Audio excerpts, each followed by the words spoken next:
Hey guys, can you hear me? Is everything okay with the audio?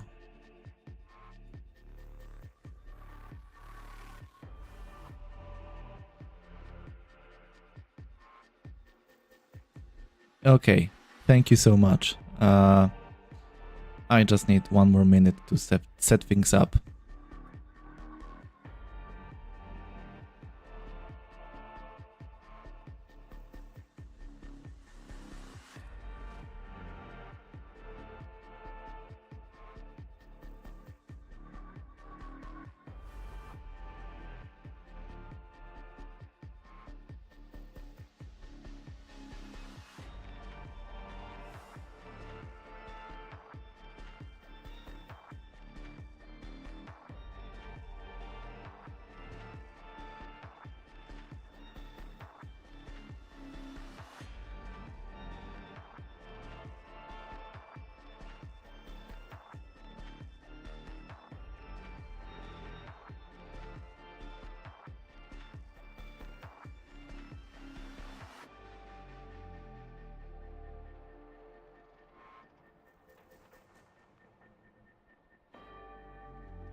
Okay, so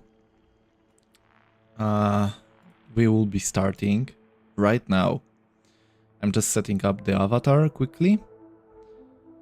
So, okay, like this and like this. Here we are. Okay, guys. So, the plan for today's stream is pretty simple. We are going to be talking about what characters are fine to bring to Mythic. In my opinion, of course, this all will be full of opinions, so please don't flame me that I deem your favorite character uninteresting to rank up to Mythic, okay? We had one question in chat before the stream started. I was going to ask a single question. Do you think there will be more Imperial raid bosses in Tacticus? Yes, I'm pretty sure of it, that it's a matter of time. So, best manner to acquire mythic shards or orbs during the event. Thanks, Fred. No idea. I'm sorry, I'm not this kind of breakdown guy. So, then we had some talk about the Necrons, which I agree with. Okay, so, hey guys. Nice to see some new names in chat. Happy that you guys joined in. Hope that you will stay with us some more. The idea right now is, wait, does this work? It does work, right? It does work. Okay. So, this is the list, I guess. I added all the character portraits and some more because, well, I just downloaded all the portraits at the same time. And it had some weird ones too, so we will just skip those. One thing that I want to do for you guys is to give you some background music, if I may. So let's do this in a second. Media source. Okay, so like this. Okay, we will get Archotechna in the stream again. Okay, so one more thing. Maybe make myself a little bit bigger here. Okay. We are good to go, I guess. So, I want us to be fairly quick. Because, to be honest, well, I don't want this stream to be 4 hours long, like, you know. So, the first character that we have is Roswitha. And, well, I think that it's safe to say that she isn't really very important for any team right now. Because she has replacements, she is nice to have, but isn't like super hey Newt, hey super important to carry anything, right? This stream is going to be 2 hours, like I wouldn't be surprised. So Roswitha, yeah, she got power crept pretty hard, but she isn't like awful. So my idea, C tier. Like she isn't as bad as others, but you know, like she also could be like B tier, no problem, but for me she is a bit more like C. We can swap some characters around later, so she is between B or C. Then we have Vitruvius, and well, the thing about Vitruvius is that he is pretty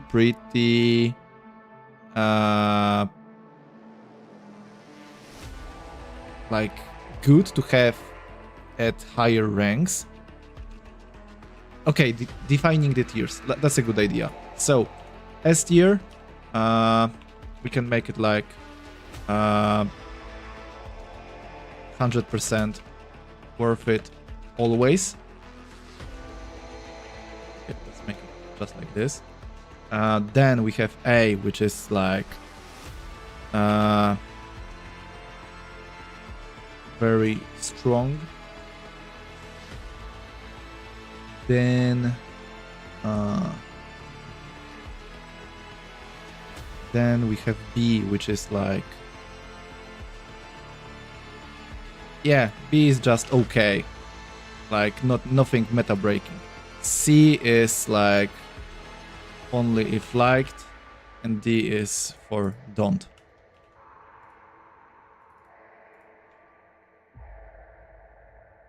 C situational.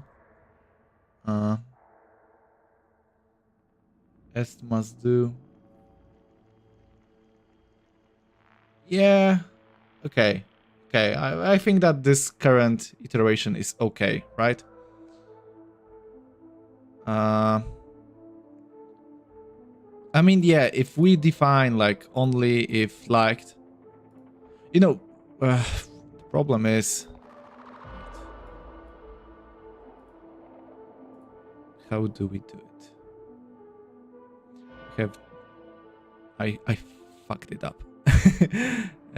So here and well, okay, Roswitha could be okay, but the thing is, open your eyes. Okay, I'm sorry. Yeah, I clicked 5 because I have those emotions on binds. So you know, when I click stuff, it changes. These probably only if liked. Okay. Yeah. Okay. We can agree. Okay, we can make it so the lowest tier is only if you like it. Like that's a solid argument, right? It doesn't have to be good. If you like the character, just do it. So only if you like it, and then we could make it situational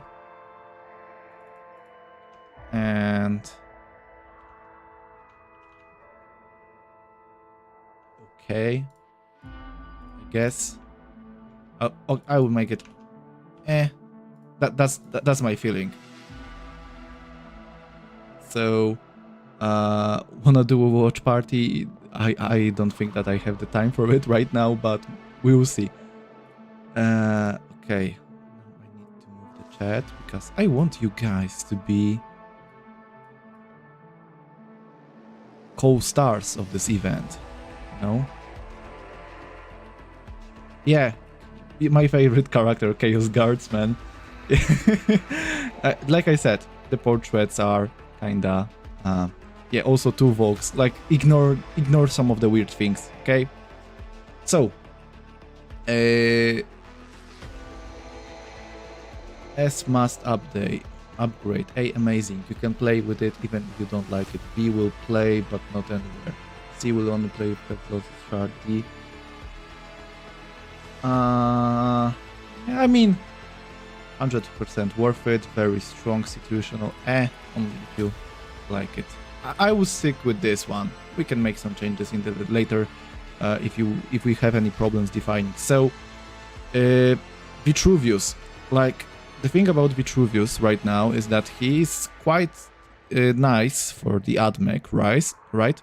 And he has some synergies with Karian. So,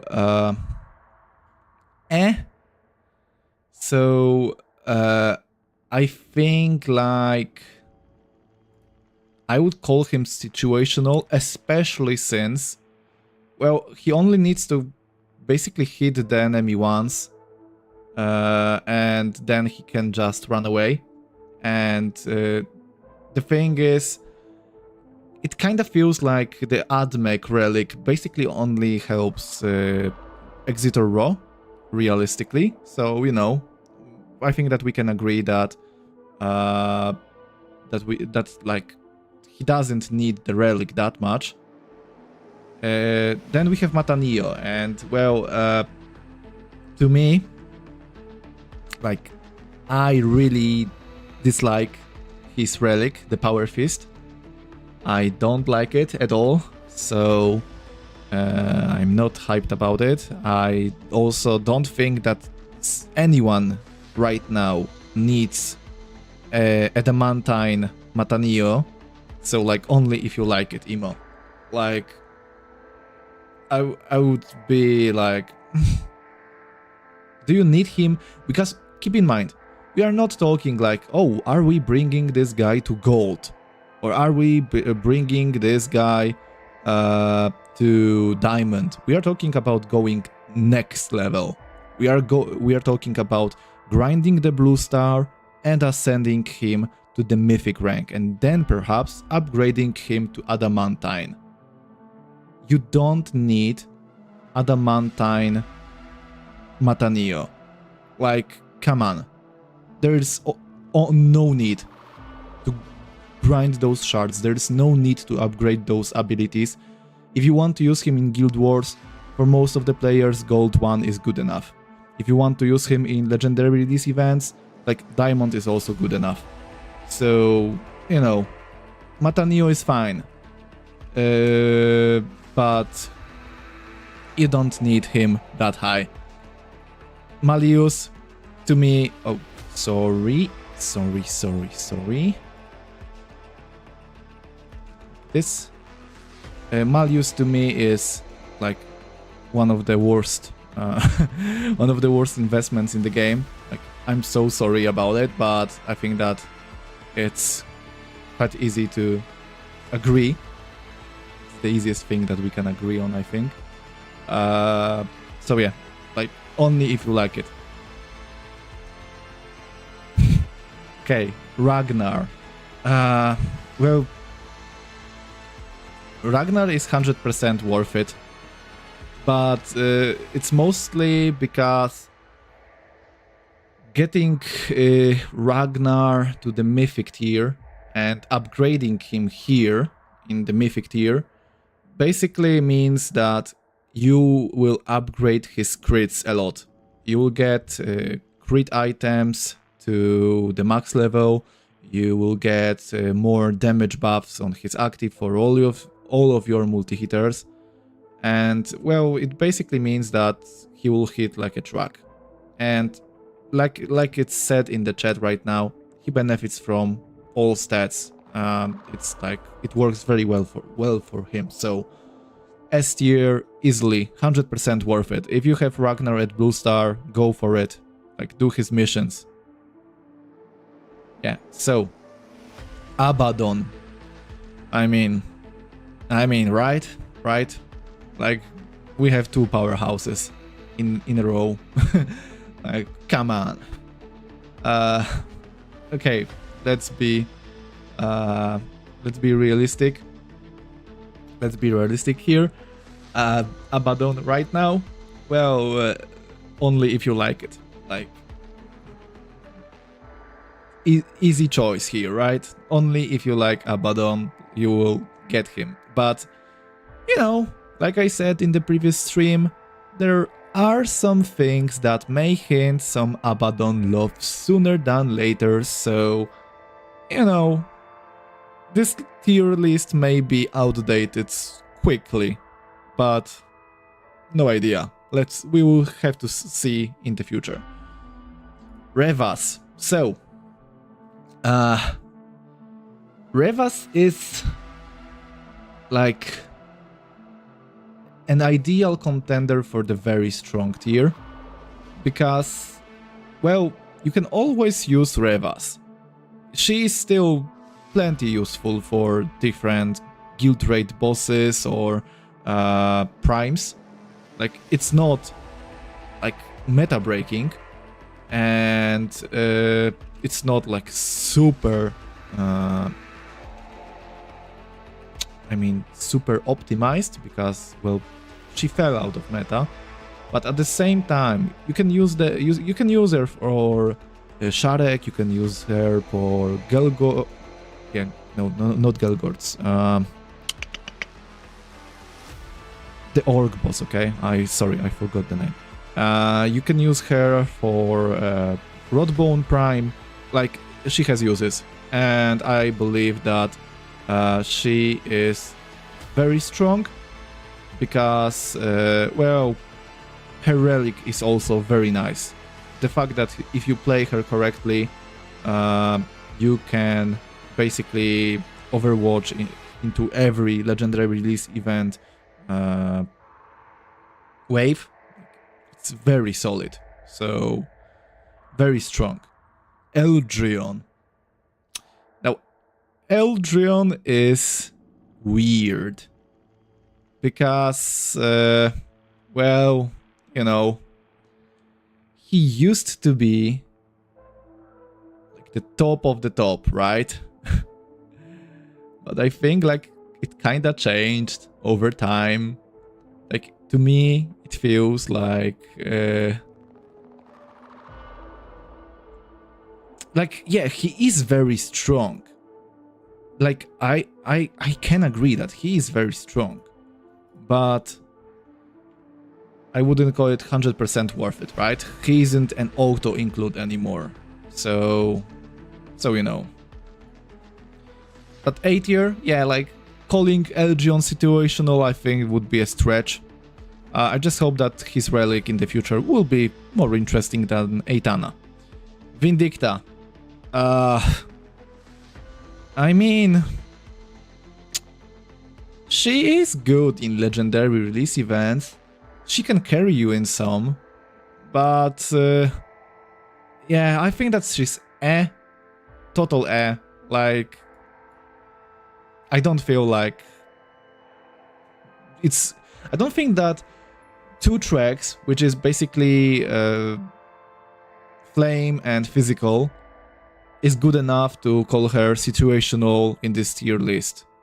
Like, I believe that she has way more uses than things like Abaddon or Malleus. Like, Matanio, like, for example, you could argue that Matanio is very good for one-hit tracks, but you have to keep in mind that, well, it kinda feels like you can do better Matanio with Tangida on one hit, so, you know, we have to compare characters. Like, sisters all need help except Isabella. Kinda true, kinda true. As a guy with almost diamond Morphin Val, I agree. Okay, so, exit or raw. Now, like Lackmaster said in chat right now, only skills benefit him. That's true, but At the same time, the Admech relic benefits him a lot. Like, it is a massive upgrade. Like, I am sorry, but Raw is 100% worth it, no question, just to be able to equip the Admech relic, because his damage output grows exponentially a lot, okay? Too hard of a word. The Admech relic, like Stash asked in chat, the Admech relic basically makes it so he gets bonus crit damage for every mechanical ally next to him. And in Admech teams, it's very easy to surround Raw with 5 mechs. So he gets a shitload of bonus crit damage, and you know that Raw can crit a lot because he swings a lot. So very easy S tier here. Guys, please, because I am not like 100% updated on all the relics, I don't remember all of them.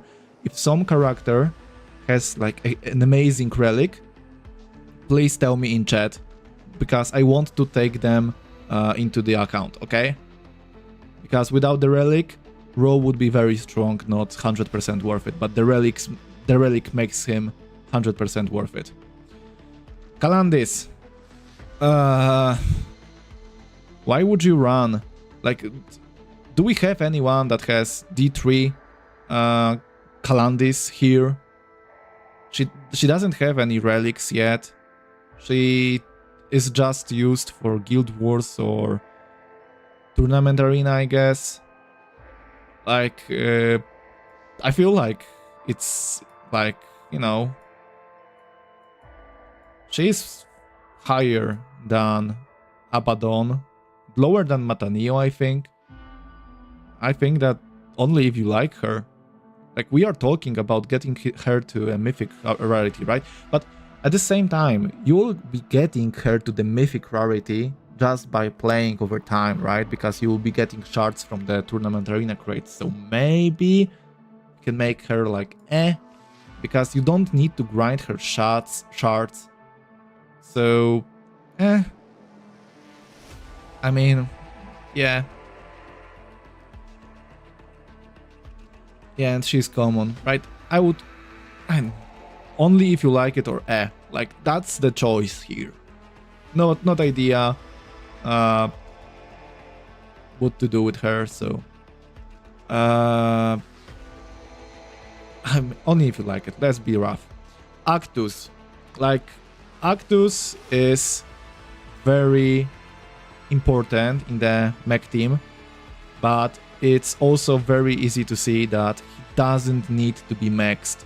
Like, I was a guy that has fought like Legendary 5 Mortarion with a Diamond 1 Actus for a very long time. And, well, I didn't feel the need to upgrade him that much. So, like,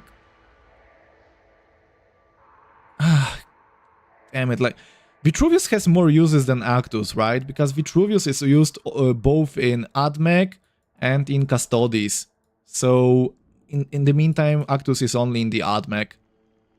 So, he doesn't need to be upgraded. He won't be using the crit item for the Admech because he won't be attacking, because he heals people. So, like... I don't think that rushing your resources towards Actus is doing you any good. Like, we will get to what Admech... Okay, we can do it now. We can skip a few characters because it fits. Tangida. Very strong. Very strong. Like, almost 100% worth it. But, you know, it all depends on the rollout of the new Mythic bosses, because the breakpoints for Tangida are whether your Skitari can survive. Like, if you can make Skitari survive at, I don't know, Adamantine 1, level 55, it's good enough. Like, Tangida doesn't bring in a lot of damage himself. Tangida gives Raw lots of procs, that's his job. As long as him and the Skitari can survive. Tangida is more often around Skitaris than Raw.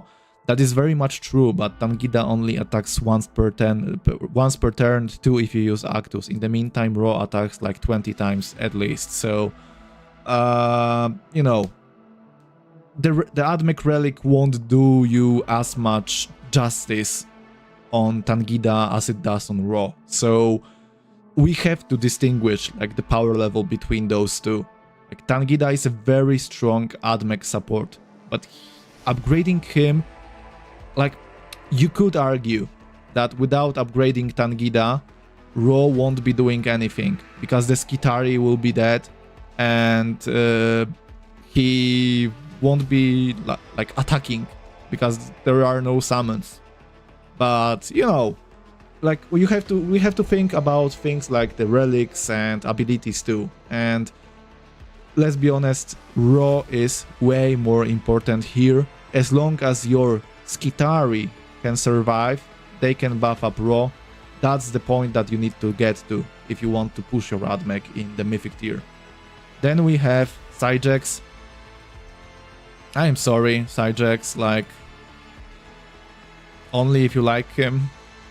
But there's no point. There is no point. I got my Synergies to Diamond 1. He's on his way to Diamond 2. There's no point. Unless he gets an amazing relic. Like character-specific relic. Thank you, Vaughn. Thank you for subscribing. Welcome to the team. So, if Synergies ever gets a good relic, it will be worth it. Wait, there are... Can I do voting? How can I do voting? Use the little 3 dots above chat in YouTube. Wait, I need to see the stream on YouTube then. Give me a second. Here? No, I don't think so. Doesn't look like it, folks.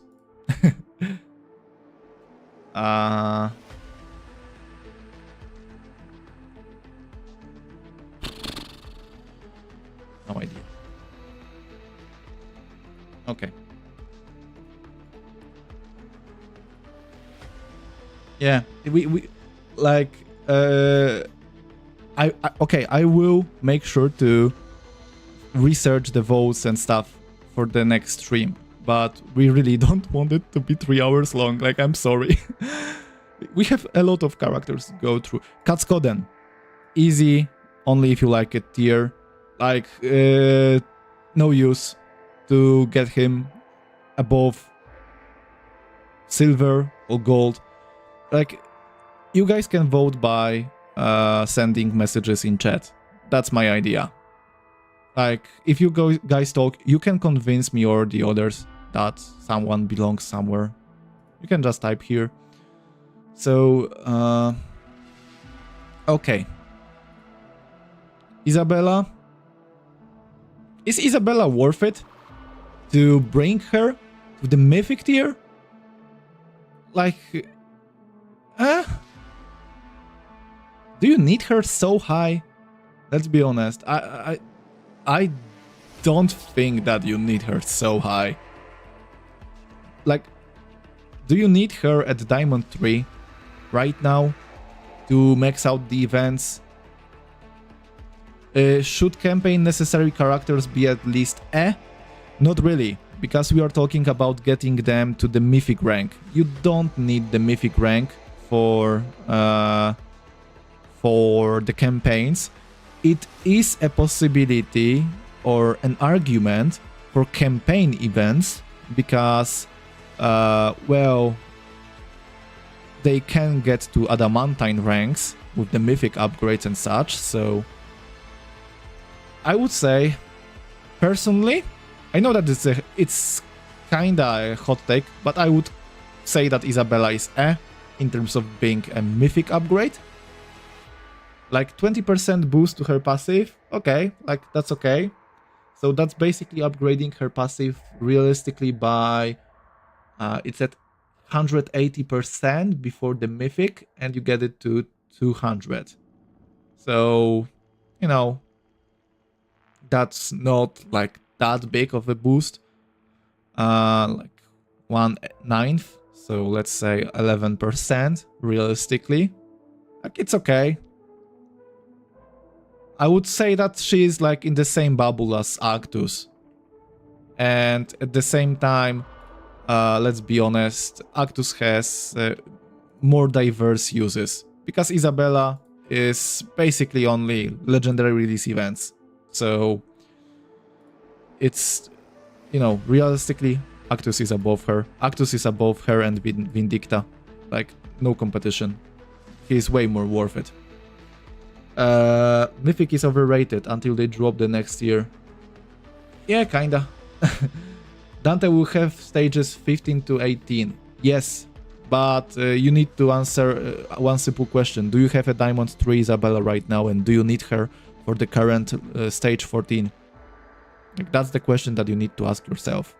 If you need her at Diamond 3 level 50, with her passive on level 50, then sure, you can... No, it's not. I don't know what it is. I'm sorry. Okay, Morven Val. Only if you like her. Basically useless in game. Maugan Ra. Only if you like him. Like, out of the meta right now. There is no ranged meta coming right now.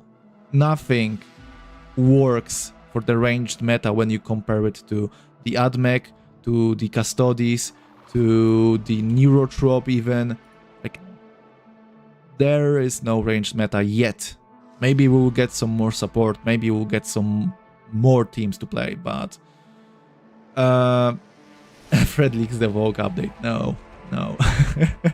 But it would be fun. I think that is an old art that wasn't removed. Okay.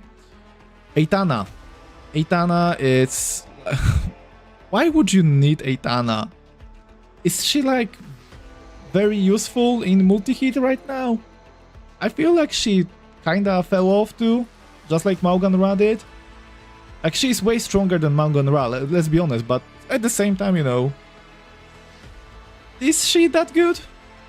I don't know, I don't feel like it. Like, maybe, you know, like, Like, to me, she is like total Her Relic is awful in my eyes.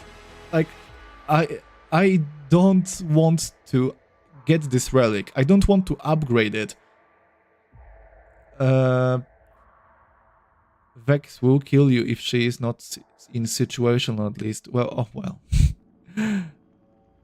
That, too bad, I guess. The tank, yeah, the tank, she could be used for the tank, but we don't even know if we'll get Mythic rarity tank fights. Like, you know, we don't know what bosses will be at Mythic. So, she's for me. Mostly because, well, mostly because of her Relic being so bad, and the fact that many of the multi-hit teams don't use her anymore. So, I don't feel like putting her above things like Actus as, like, right.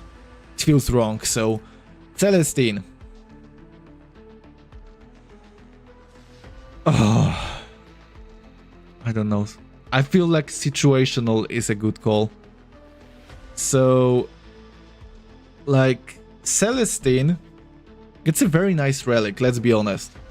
This relic makes her so useful in legendary release events and in survivals. Like, it's a very nice niche. It's very situational. Like, this relic is, like, very nice. But S, like, I wouldn't agree with S. I could agree with very strong if, like, more people were to say that, but she is very strong. But she is very situational. We don't have Mythic tier PvP. We don't have... We are talking about all the game modes. like overall usefulness. But if someone like is a top tier pick in guild rates, like it boosts him quite a lot, because you know, building a good guild rate comp is like not that easy. To me, she is situational as hell, but from all of those, she's the top one right now. Like, that would be like this right now, because her relic is amazing. Like, survival with her will be fun as hell. I am very curious to see it. I just wonder whether the relic will start working on Mythic upgrade tier in survival, or if it will enable sooner. We will see, because you know, you still have to get her alive, the Mythic tier waves, if you bring her in. So this may be rough, but for legendary release events, she will be amazing if she can fit the requirements. I have no idea whether it will work on limited tier. If they said it, then, well, she is way harder to operate in survivals, but if you can get her to survival and she can survive to this point, she will carry you. That's my opinion. Okay, Jane Zar, only if you like her. Next to Maugan Ra. Like, no question. There's no use for high-level Jane Zar. Like, why would you do this to yourself? And the same with Creed. I'm sorry, Preacher, but this guy doesn't bring any value here. So, okay, we have the first Machine of War now. Broadside. I mean, wait, was it Broadside? What was it called? Like, the second? We did? Oh, sorry. It was the second. You are right. You are very right. Okay, so the thing is, the Malleus doesn't exist, mates. It's not real. The thing is, where is this machine? What's its passive? Let's quickly check. Mythic passive. Enemy units that have a marker light or have been damaged by a range attack deal % less damage to mythic characters for 1 round. Like, it's very easy to enable if you build around it. Like, range attacks being their only requirement. I mean, very easy thing to do. The enemies that have marker light doing less damage means that it will work on bosses. So it has some uses, I guess. But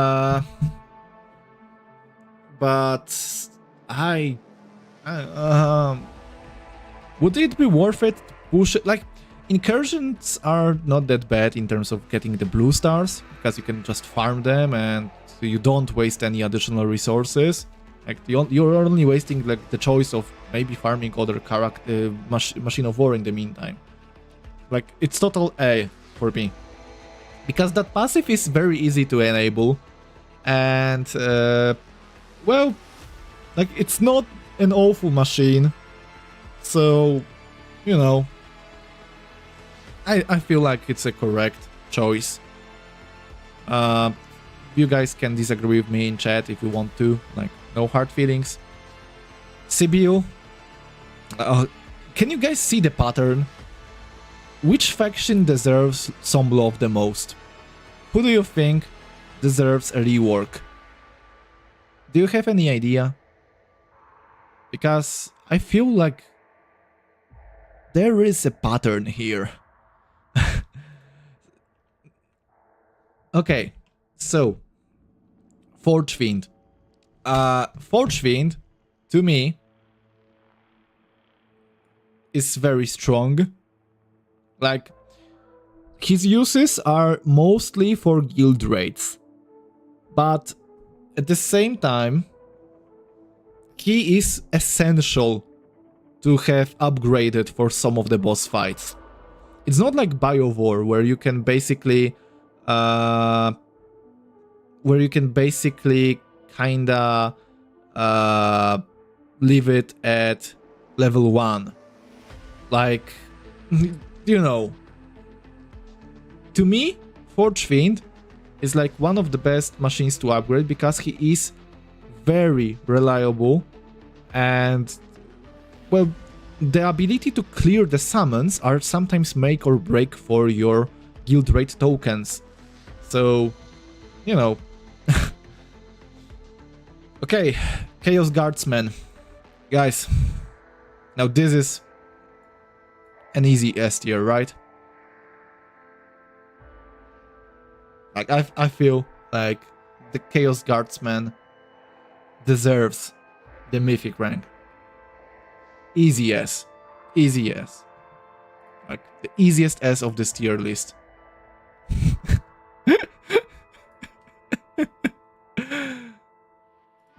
Do we have Super S? I mean,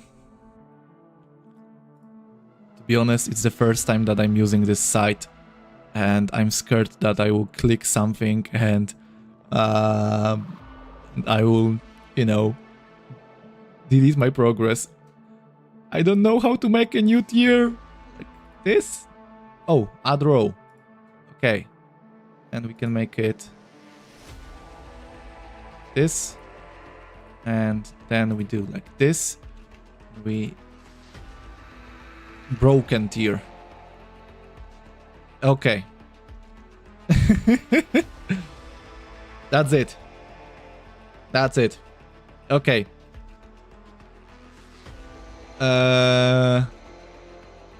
Okay.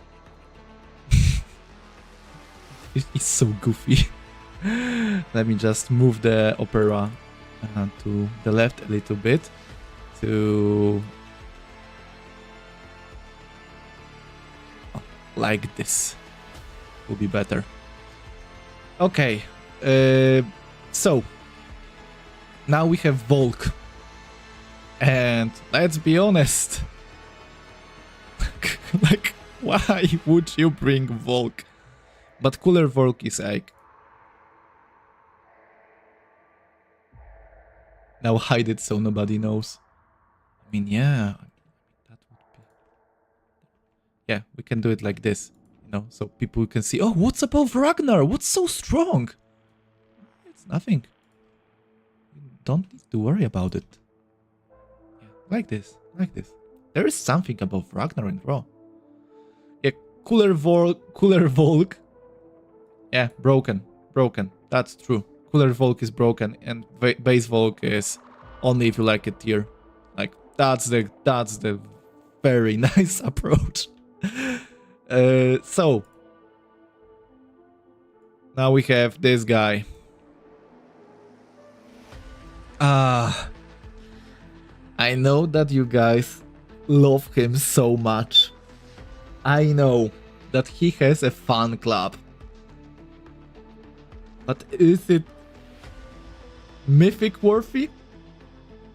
Like, is Lucian so good that you want to push him to Adamantine 3 and upgrade all of the upgrades that you can?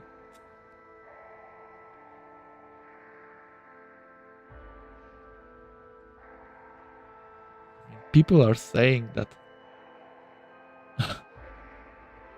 like, he's the face of Tacticus. Yeah, I just think that the face of Tacticus should be updated. I think that it's time for Tangida to become the face of Tacticus. But you know, I'm kinda biased, right? Anyway. Totally worth it. He deserves S tier. Okay. Okay, guys. I can go for very strong, okay? Like, I think that he is a very strong pick, but you know, it kind of feels wrong to put him next to things like Tangida, for example. Like, you know, he is nice. He has uses. He is good in survival. He is good in guild wars. He is okay in guild raids. He is okay in legendary release events. But just not the same level as Ragnar and Ro. I am sorry. I am sorry. You can... I see that the chat is going to kill me right now. Okay. Okay, Dante. Guys. Do you think that Dante is that worth it? Or is it more like Tangida of the multi-hit? Or is he situational enough?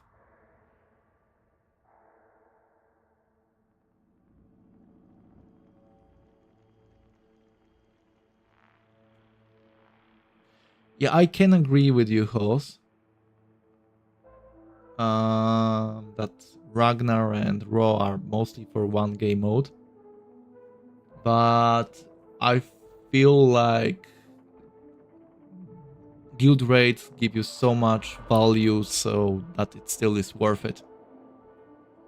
In the end.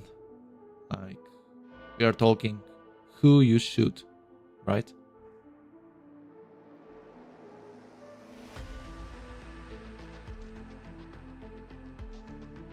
One shot sidejacks and makes him straight. Okay. I would say that Dante to multi-hitters is something like Vitruvius, in my opinion. Like it's a bit different, right? But like it's the same level of requirement of having him so high. It's not the most important thing in the team. He isn't like a huge enabler.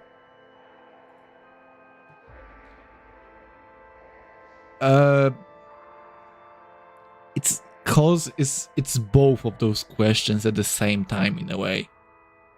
Like, is it worth to? Mostly, it's about like going hard into the mythic tier, like upgrading stuff. But at the same, we will see. There are some cases where I think that just ascending to mythic is worth it enough, and you don't have to do anything more. But we will get to it.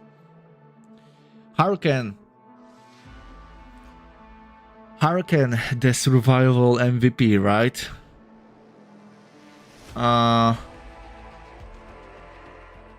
So Harken is weird as hell because he kinda is like strong, but at the same time, do you need him so high? Do you? I don't feel like you need Harken so high. That's maybe just me. Maybe you guys have a better idea. Like, yeah, giving him more stats, like, okay, very nice, but at the same time, you know, maybe it's not that worth it yet. Like, it may change. I'm not saying that he will stay here forever, but I don't feel like you should be upgrading Harken as your chaos choice. He, for me, is like, if you have him at like gold 1 or diamond, it's good enough emo, because there are better chaos choices. So Harken is needed for piercing, yeah, but for piercing you also have Shosil, which is way better. You also have Incisus, that is a healer, which is way more valuable. You have even Kalandis, I guess, and she still is in Only If You Like It. So, you know, we cannot like take one legendary release event requirement and just stick with it. Because, for example, Vindicta has like 3 of them where she's good. So it's physical, flame, and 4 hits. But she also is very nice for survivals, and she, well, carries you in legendary release events. Like, even if you just want to clear the harder waves. Just bring her in. She will melt everything. Harken is to me. You're making... Yes. Yes, I am rage baiting our tactical retreat members here. That's true. That's very much true. So, Dante. Wait, no, Mephiston. Sorry, Mephiston. Is Mephiston needed that much? Right now? Cole doesn't heal anymore. So, is he needed anywhere? Is he like mandatory? You basically use him for Guild Wars, and you use him for Tournament Arena.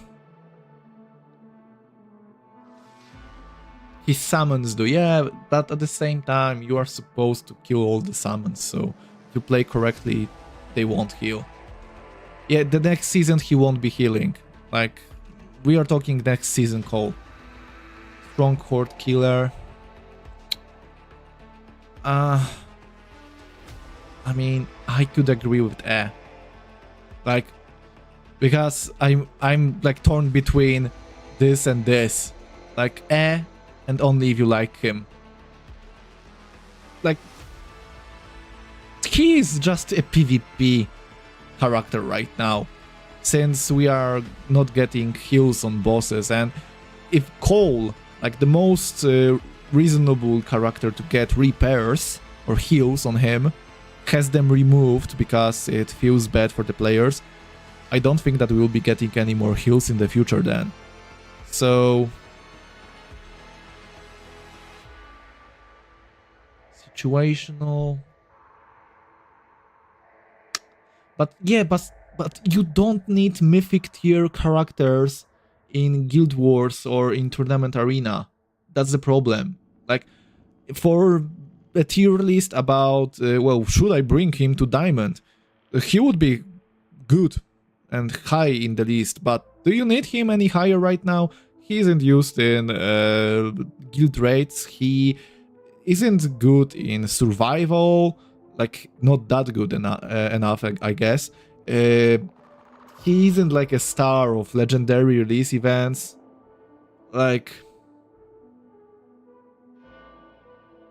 I just think that it's not good enough in my eyes. I'm sorry. Okay, then we have Atlanta. So, the anti-psyker for Custodes. Only if you like her, I guess. That's my idea. Like, I don't feel like you should be... I mean, okay, she has uses for high guild rates, in theory. So if you fight Magnus, if you fight Mortarion, she can be useful here. Like, yes, Magnus, Mortarion, other Psyker bosses that may be included in the Mythic rotation, like, that is a use. I mean, okay, okay, I can agree with I guess. I think that it's good enough here. Angrax. Well, damn. Like, Angrax can carry you in legendary release events. Getting him more tanky, getting him better passive is very nice for him. He basically can get you like more free stages if you upgrade him. And the same goes for waves in survival, right? If you get him to Mythic tier, you can clear some early Mythic tier waves for free then. But that's his only use, right? So I think that he is situational, but he's a very good situational character. If you want to boost your wave game modes, like the chaos variants, Angrax is your choice. Like, there are 3 choices to do it, so do we know the item of Angrax? I don't think so. Yeah, Dawn of War 4 may be announced soon. I am very hyped for it. I can agree that Angrax is like one of the 3 or 4 Chaos characters that are like fully worth it to bring to Mythic. So it's way easier to do it. We'll see. Okay, Nico. Guys, is Nico that good for you? Do you have him at high diamond? Do you think that it would be worth it to bring him even higher? Get him higher ranks, get him better skills, get him a new set of items, maybe a relic someday in the future. To me, Nico, you know, like, I don't like him. Like, I don't like him. I was one of the few people that were saying that Nico is overrated. Because they were saying, oh, best healer in the game. No, no, he is not the best healer. He is so overrated in my eyes, like total A tier. But only if you ever want to, well, push chain tracks, but that's his only use. Like, if he had more uses that were situational, I would put him in situational, but that's his only use. Like, totally not worth it. Right? Like, I feel like it's just a bad idea to do it. I don't know.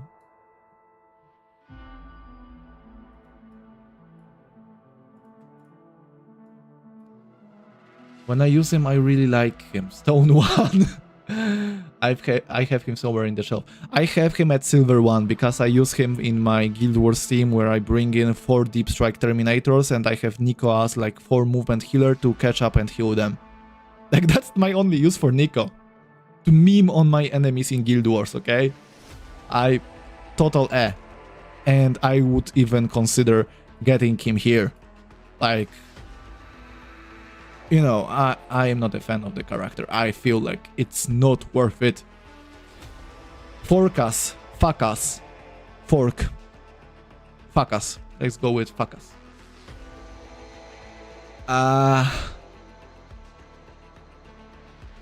I think that fork us, like, in guild raids, he's very situational, right? But at the same time, this guy is strong as hell in guild raids. This guy is strong in guild wars. This guy can carry you in legendary release events where you meet his requirements because of his Overwatch. This guy can carry you in survival with the same thing, where he can basically kill 6 enemies per turn in theory. If you buff him up, like, come on. Both of my codes worked. It's a skill issue, my friend. They worked. People sent me screenshots of them working. So, check them again, I guess. Okay, forecast for me, very strong. Like, he is a better investment overall than Lucian. Like, to me, he is A tier. Because he has uses in guild raids. He has... we didn't pass Certus, don't worry, he will get the god tier. He has uses in guild raids, he has uses in guild wars, he has uses in legendary release events, he has uses in survivals, he is good overall. Yeah, like, total A. Like, if you don't appreciate forecast yet, you just need to start using him more. That's the reason why you think that he belongs lower. Forecast is great. Asmodai.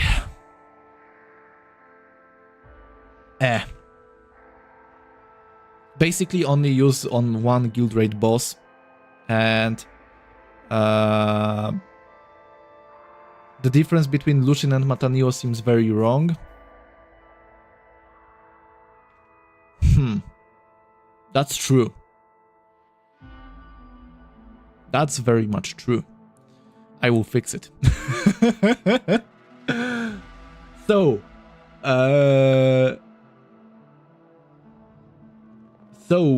we have Asmodai, as hell. Like, no. We cannot have things like Actus or Isabella in the same tier as Asmodai. Like, I'm sorry. This guy only has one use. Only if you like him. Like, only one guild raid boss. That's it. I am not giving it even an E. Because he isn't usable in any other game mode. Let's be honest. Sarkel. Only if you like it. Same thing. No reason to push it so much, in my eyes. Maybe introduce why. I mean, only if you like this kind of this tier, to be honest. Because I don't want to make people feel bad about upgrading things that they like. Like, I have a Diamond 2.5 Tank Smasher. And it's a... Thank you, Jeremy. Thank you for subscribing. Even if I... Even if... you know what I mean, right? Okay. Azrael. Same. Next to Asmodai. Basically only a buffer, but usable only in Guild Wars, I guess. So... Yeah, 2 in S. No, there will be more in S. There will be more. Trust me. Barakiel. Now, Barakiel... I think that he deserves E. He is more useful than Asmodai and Azrael. Yeah, only if you really like it. Like, Barakiel is nice for Guild Wars. He is nice for legendary release events. He can be nice for survival. And he will benefit from the stats and from the blocks and from upgrading his ability quite a lot, because he will be a tank that will be able to one-shot groups of enemies. Like, that's mostly a legendary release event use, in my opinion. But he is easily a tier. Maybe even situational. Like, if we have Lucian in situational, I think that Barakiel is very close in terms of like being overall usable. Like, the difference is that Barakiel isn't usable in the guild raids. So, okay, maybe that's good enough of a reason to get him in A. He's a total wall. Yeah, I mean, I played against a Barakiel that blocked. It was a menace. Plague Burst Crawler. So, the Plague Burst Crawler, I think, had the passive where it reduces the damage done by enemies with armor reduced? What was it? No. Friendly Mythic characters deal 10% more damage while on a contaminate. No. You know what's funny? The Death Guard basically don't have anything that gives them contaminated hexes outside of the Plague Burst Crawler. Like, the AdMech covers more blend in contamination than the Death Guard do. Like, so bad. Lucius is next, guys. Now, how good is he? Hard to tell, because almost no one has him at Diamond 3, so it's hard to tell whether it's worth it. But he will be good in survivals.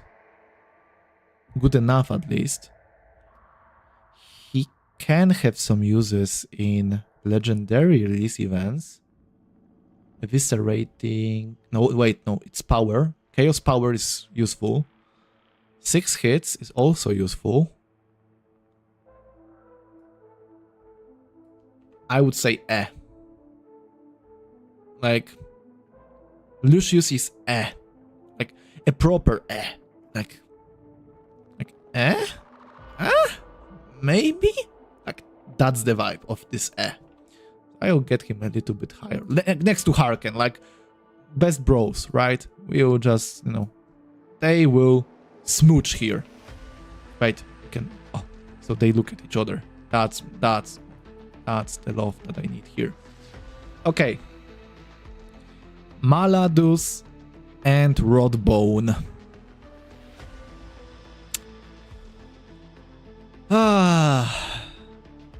I think that it's a very easy choice.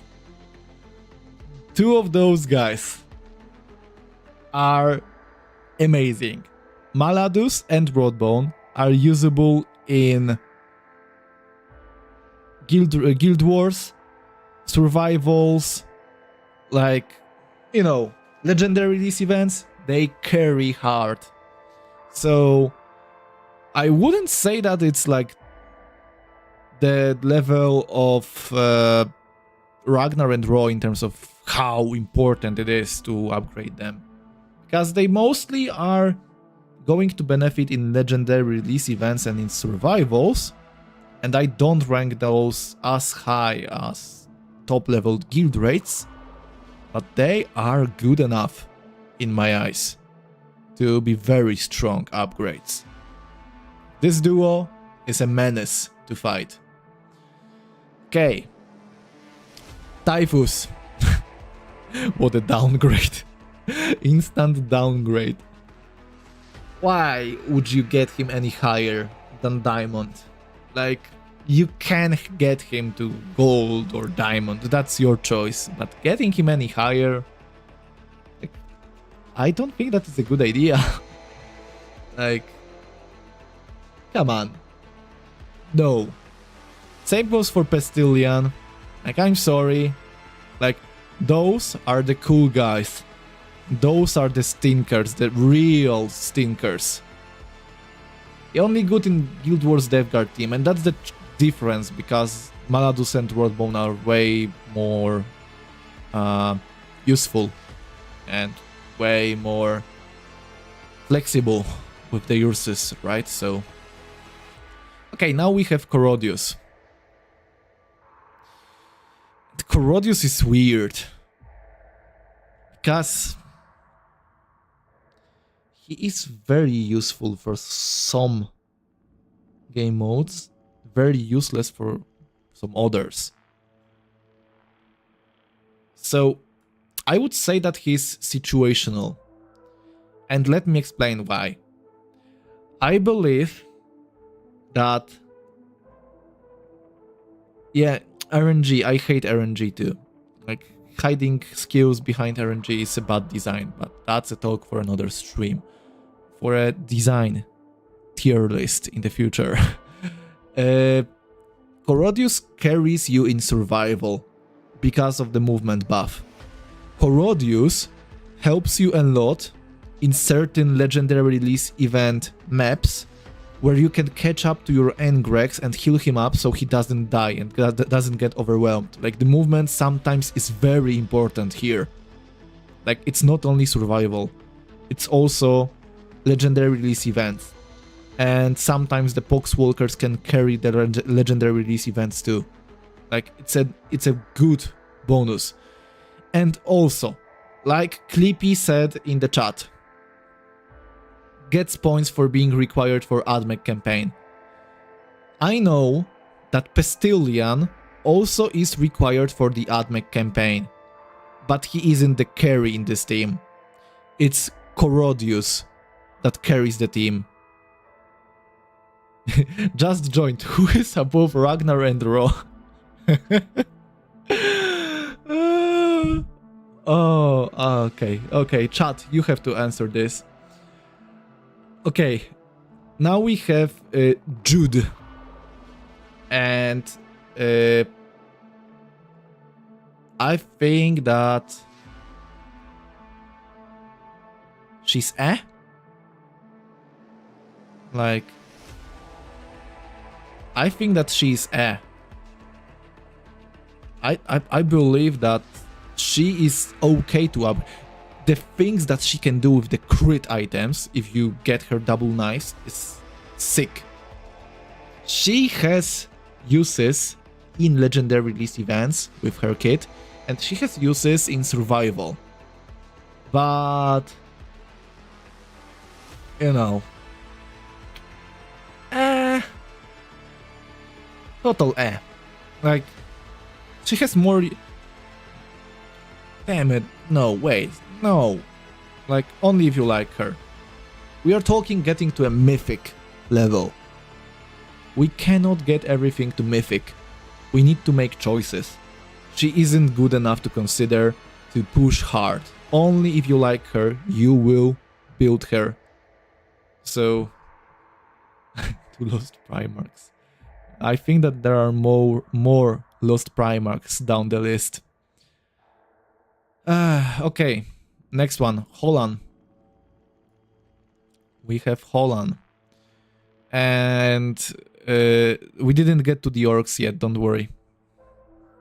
So, do you guys remember how hyped everyone was for Holland? The only Xenos healer? Is he that required, realistically? Do you guys use him so much in legendary release events? Does he carry you? Does he make things that were not possible before? Because I think, like, there's no reason to invest so much into Holland if you can just do the Xenos tracks with Revas and Aleph Null. That's my opinion. Like, I don't feel like he is worth it. There is an argument for the campaign event, but he is not the carry here. He doesn't carry the campaign event, so he is not that worth it. I will give the carries in the campaign events a bump, but the carries, not the support. So, Holland, I'm sorry. Only if you like him. Like, no point in getting him above Diamond. Like, I really dislike the Genestealer Cult's Relic. So, you know. Zibia. Zibia is next. Thank you, Kun. Thank you for subscribing. So, Zibia. Useful in the Neuro team. But that's basically it. Like, she isn't that good for legendary release events. She isn't that good for survivals, right? Like, when you compare her and things like Snotfloga, things like Aleph Null, Revas, we are talking Xenos survival. We have plenty of better Xenos choices. Like, Genestealers are amazing, an amazing faction overall. Like, the synergies, they are so hard to fight sometimes. But they are not, like, you know, that good. Not like Mythic tier good. We are talking about Mythic. We are not talking about Gold or Diamond. We are talking about Mythic. I can give her a bump to A tier. Because she carries the campaign event, like Lagmaster said in chat. She is the carry in the team that we get in the campaign event. But then we have Isaac and his mother, who lived alone on the house on the hill. And Isaac also carries this team, just like Karn carries the Death Guard. And I really believe that there is a world where there is a Genestealer team in guild raids. I think that we will get a playable guild raids team with Genestealers. And Lagmaster, you can confirm that there was one guildmate in our guild that used Gene Stealers and he got great scores with it on guild raids in high level. Yeah, Karn carries the Death Guard campaign event when you can use him. That's what I meant. Like the campaign events like carries. So I would put Isaac into situational. He is better than Zibia in terms of being an investment. He is a menace in different game modes and he can save you a lot. But the Gene Stealers really are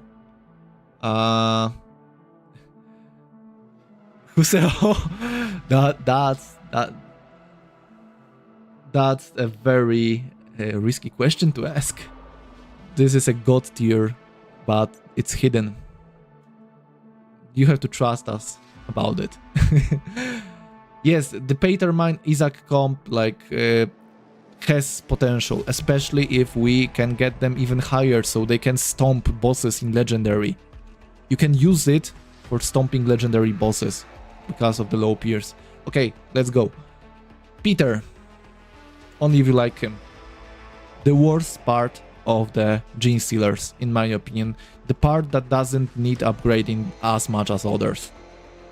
Like, Zibia has the infinite spawns. Isaac has the potential guild raids team building possibility. Peter, plain useless. Sorry. Not going to get him any higher. Anufet.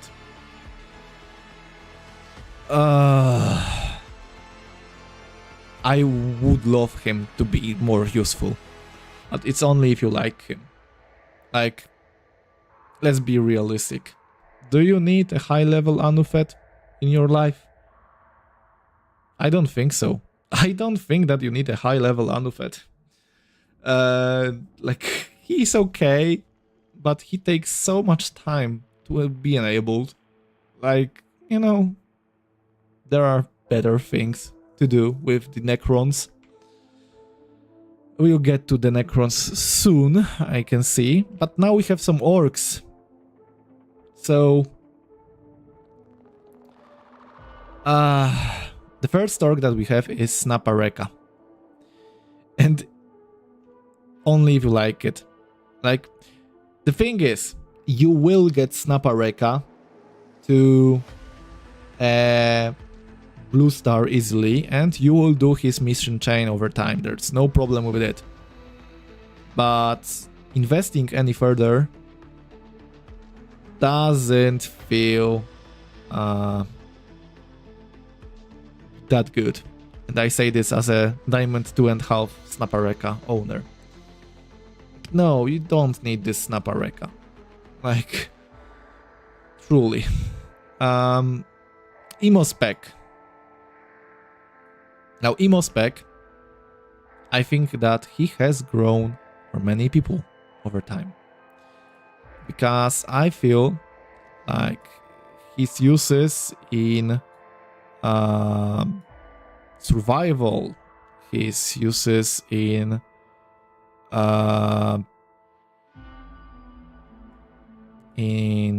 wait, I'm just fixing the chat because I want you guys to be visible. He has uses in survival, he has uses in legendary release events. He has he has good Guild Wars usage, I guess. Not usable in guild raids. Like, no. But you know, Emo is very useful. That's my opinion. Like, it's not a bad idea to invest into Emo spec. Like, really useful. Situational, but useful. Like, it's not a bad investment. He can carry you if you invest into him. And if he is over-leveled, he will melt waves. So, that's good. Thanks, Masha. Only if you like him. Sorry. I say this. Thank you, Nuka. Thank you for subscribing. Thanks, Masha is not great. You don't need him at high level. Realistically, you need him at gold 1. The fact that I have him at diamond 2.5 is another thing. You need him at gold 1 if you want to use the orcs in Faction Wars Tournament Arena. That's it. You just need to clear Octarius Elite and you can forget about the Tank Smasher investment. No need to upgrade him any further. And even the Orc Relic doesn't change it. We will get back to it in a second. Giba Scraps. Only if you like him. Only if you like him. There is no reason to get Giba Scraps to Mythic and invest so much into him. There is a niche use case. Because you will get a free Giba Scraps at Mythic over time. Because you will get him to a blue star. The mission chain is like other thing, but it's manageable. So getting him ascended to Mythic makes him being able to... What about the double tank tournament arena meta? That's a secret. We don't talk about it. The thing is, getting Giba Scraps to Mythic gives him way more uses in survival and legendary release events because he can repair himself. And that's a big change. That's a big change of the dynamic. That's a big boost in usability. Like, I am considering putting Giba Scraps in A tier because the Orc Relic really benefits him. Like, you don't even have to upgrade the relic. He just needs the level 1 relic so he can heal himself. That's it. Like, giving him the possibility to heal himself makes your Guild Wars attacks better, makes your survival better, makes your legendary release events better. Like, that's good enough in my eyes. So, no, if we have Nicodemus in A, then Giba Scraps deserves it too. Like, the relic, the Orc Relic is amazing. Can you put the picture on the screen when you talk about it? I can unzoom it. Give me a second. Let's unzoom it a little bit.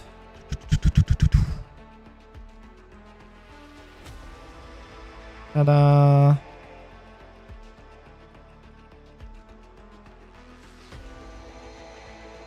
Okay, I hope that this is better for you. You will see like half of the head. Giba gives the relic in his own mythic mission? Oh, that's so good!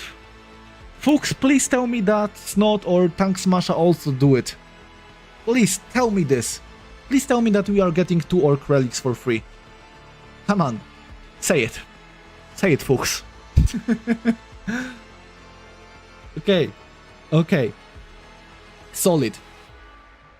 But then, folks, we have Snot Vloga. And you know what? My idea is, in my opinion, it's a hot take, but Snot Vloga is 100% worth it. So, you may be asking me, Fred, why the hell are you putting Snot Vloga in 100% worth it? And I have a very easy explanation for you. First of all, Snot Vloga is very useful in all of the game modes. He carries you in the campaign, he carries you in guild raids, he carries you in guild wars, he carries you in legendary events, he carries you in survival. He is a all-star. Then, you add in the fact that you get him to a blue star for free. So, you don't even have to invest anything into him in terms of shards. You get him to blue star for free, then you do his mission chain, which isn't hard. I checked it, because I really want to get him to a mythic. Then you get him to mythic and you give him the Orc Relic that allows him to be repaired. And what does it mean? It means that first thing, he can be healed by Giba Scraps in legendary release events. So your power in physical tracks or orc tracks or anything is through the roof now. The second thing that you can do with a Snotfloga that is on Mythic and has the Relic on is the fact that you can make a super Snotfloga build. Snot plus Actus. Yes, folks. Exactly. Snot plus Actus. Holy shit, 110? Are you for real? Are you for real? Holy fuck, 120. Hey guys. Okay. Okay. So, Snotfloga. You can get him together in a team with Actus. And what do you do with it? You get double damage, right? Double hits. You then bring in Ragnar, and then you bring in some buffers. So maybe you bring in Gelgorts over here, or Helbrecht over here. And then you have this nasty combo where you basically buff up all the damage for this one turn. You get him into high ground, and then you do a double attack with Snotfloga fully buffed. Because Actus can heal Snotfloga now. And this means that he can hit twice thanks to Actus, and he can summon Grot more quickly, and he can do everything. And he can survive more because he gets healed. So what this does for everyone, it also means like a Mythic Snotfloga, if you bring like this mix of the team, like you bring in multi-hit for Magnus, for example, and you bring in Actus instead of, for example, Karn, you can then make double Snotfloga attacks, you get in more Grots, and your Snotfloga gets healed constantly. And this means that he can tank the Gaze of Magnus for way longer. And that is very strong for a Magnus boss fight, because you are on a timer there. And you kinda skip it. Yeah, it's a conspiracy theory. Lol. Yeah. Yeah. So, this is an amazing combo. And you cannot sleep on Snotfloga. Like, this is top tier combo. Not only for the guild rate. Hell, Snot is above Uro and Ragnar in terms of like how fast should you push him to Mythic. Because this will benefit in all of the game modes. In the meantime, Ragnar and Ro only benefit you in the guild rates, realistically. Snot becomes a powerhouse in all of the game modes where Mythic is enabled. So, you know, just do it. Just do it, trust me. If you were to upgrade one character to Mythic, it should be Snot. He works everywhere. Okay, Niall. Oh my god. I mean, yeah, like, he goes over here, right? He goes over here. Yeah, F tier. We can see F tier. Okay. Tiark. Only if you like him.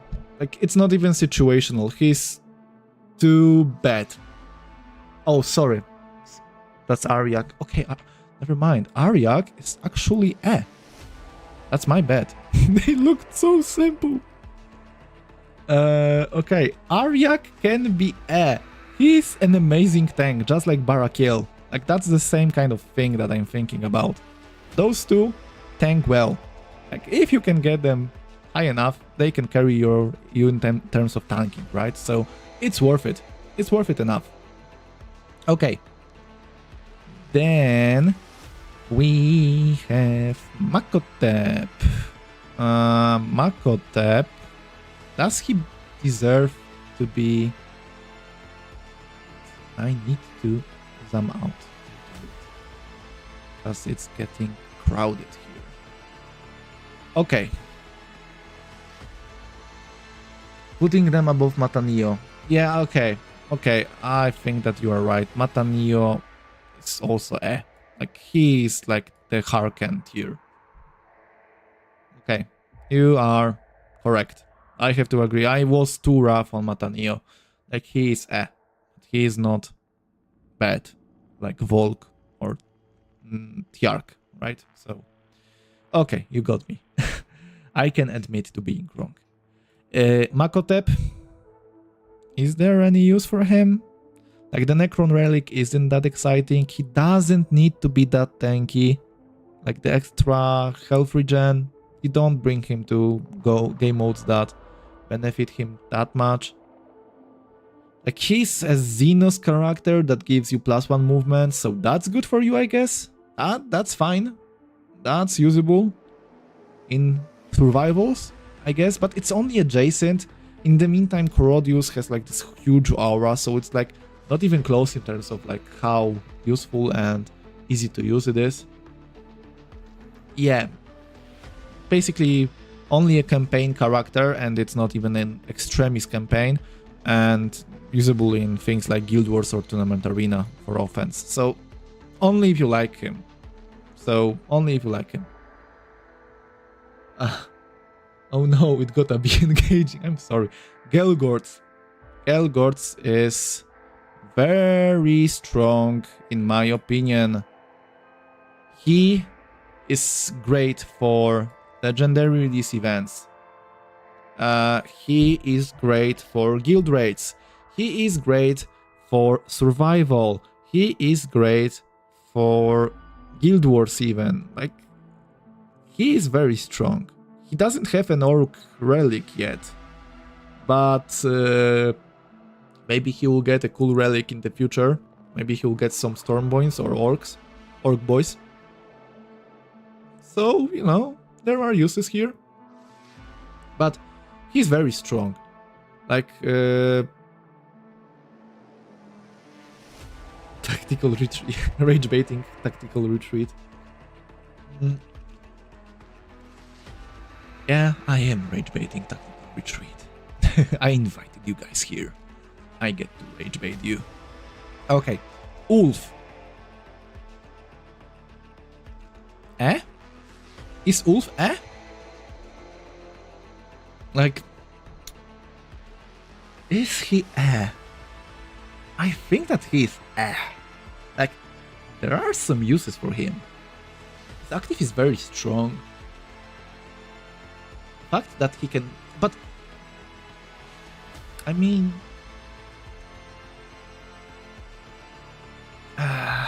situational. Niall got tier. I will skip this message. Yeah, passive is strong. His passive is strong, but is it that strong to compare him to stuff like Celestine, for example? I think that Celestine has like way more uses, for example. With the Mythic tier, right? Because of the relic.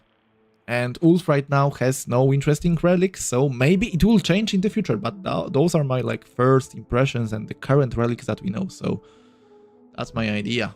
So I would not... yeah,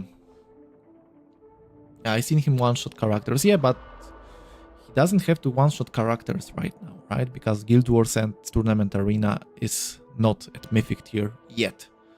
So we are talking mostly about survival, legendary release events, and guild raids. And he isn't that good in any of those, I think. Unless I'm forgetting something about like some specific matchups in survival, something.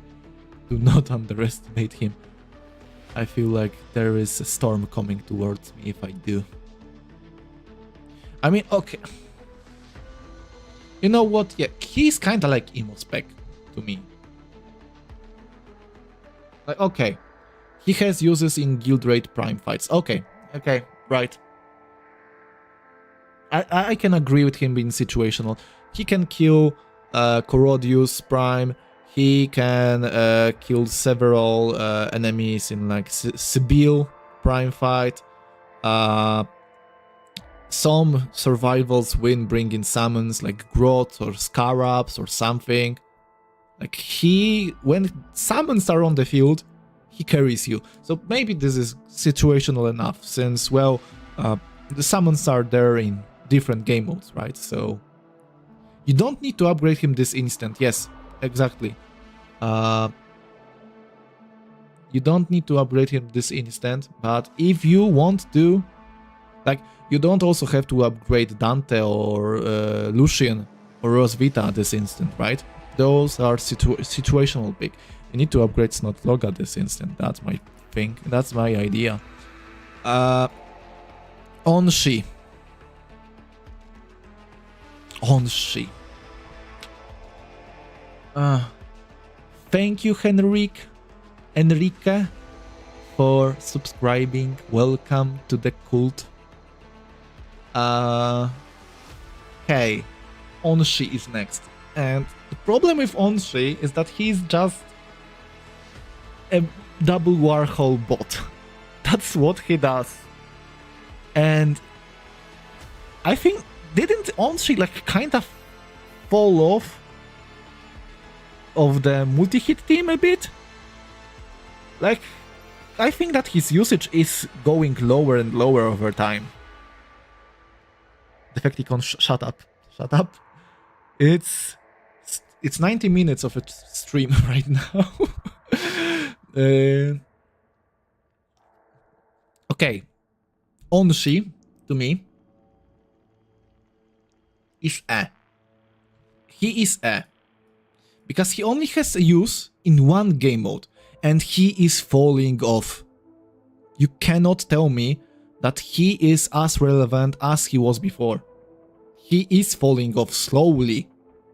Like, he is getting the Maugan Rat treatment, kinda, over time. So, you know, wait, I will change the music maybe, you know?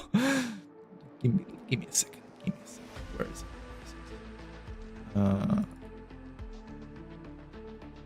Maybe...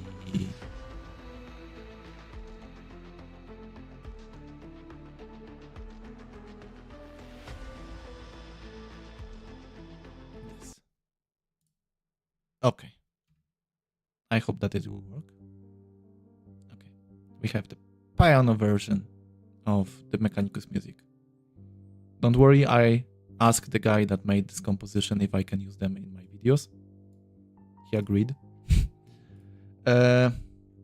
Okay. Shosil. Shosil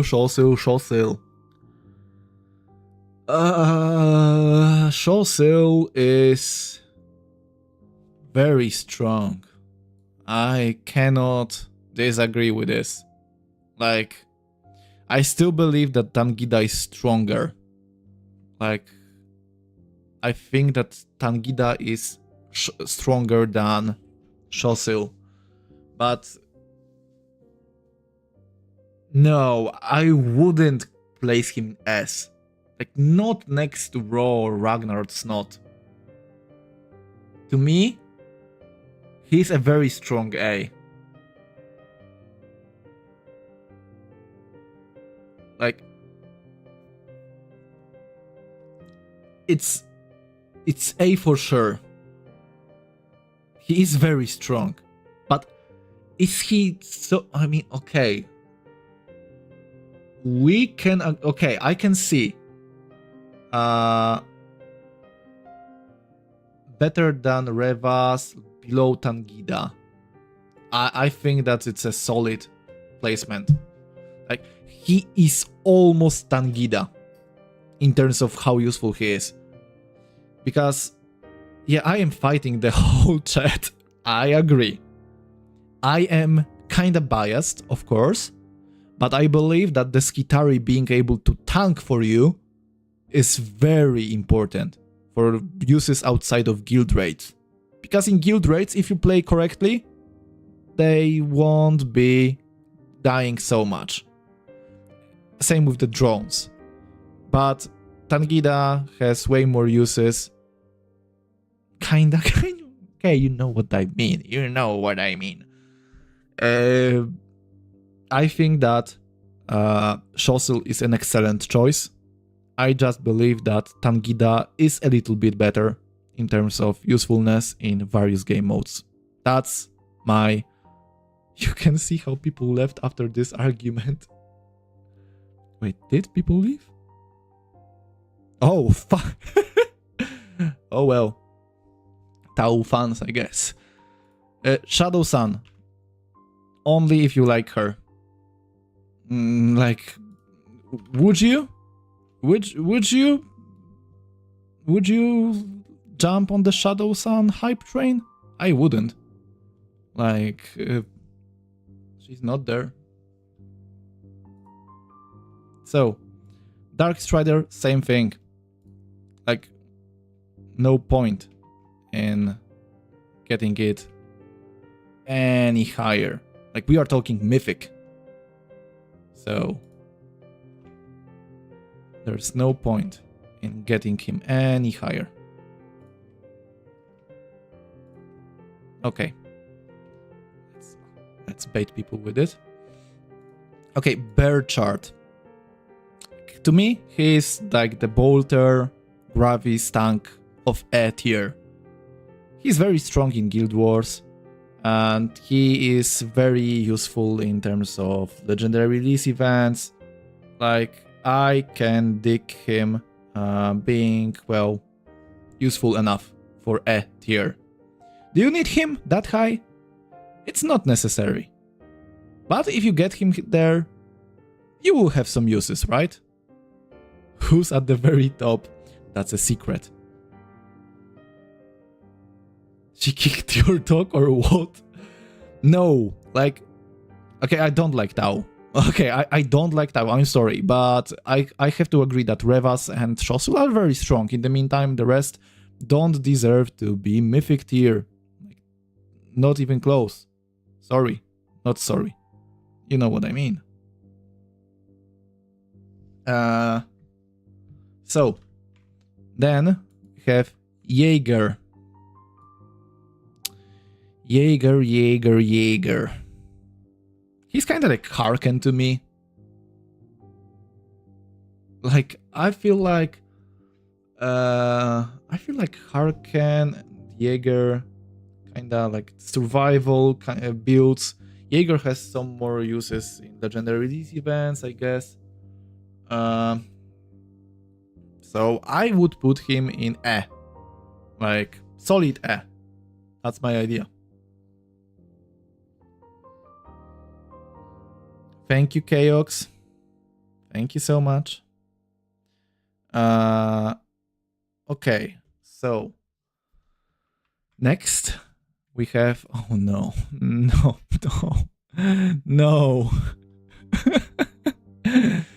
It cannot be. It cannot be him. Why would you do this to me? Why do I have to pick where he belongs?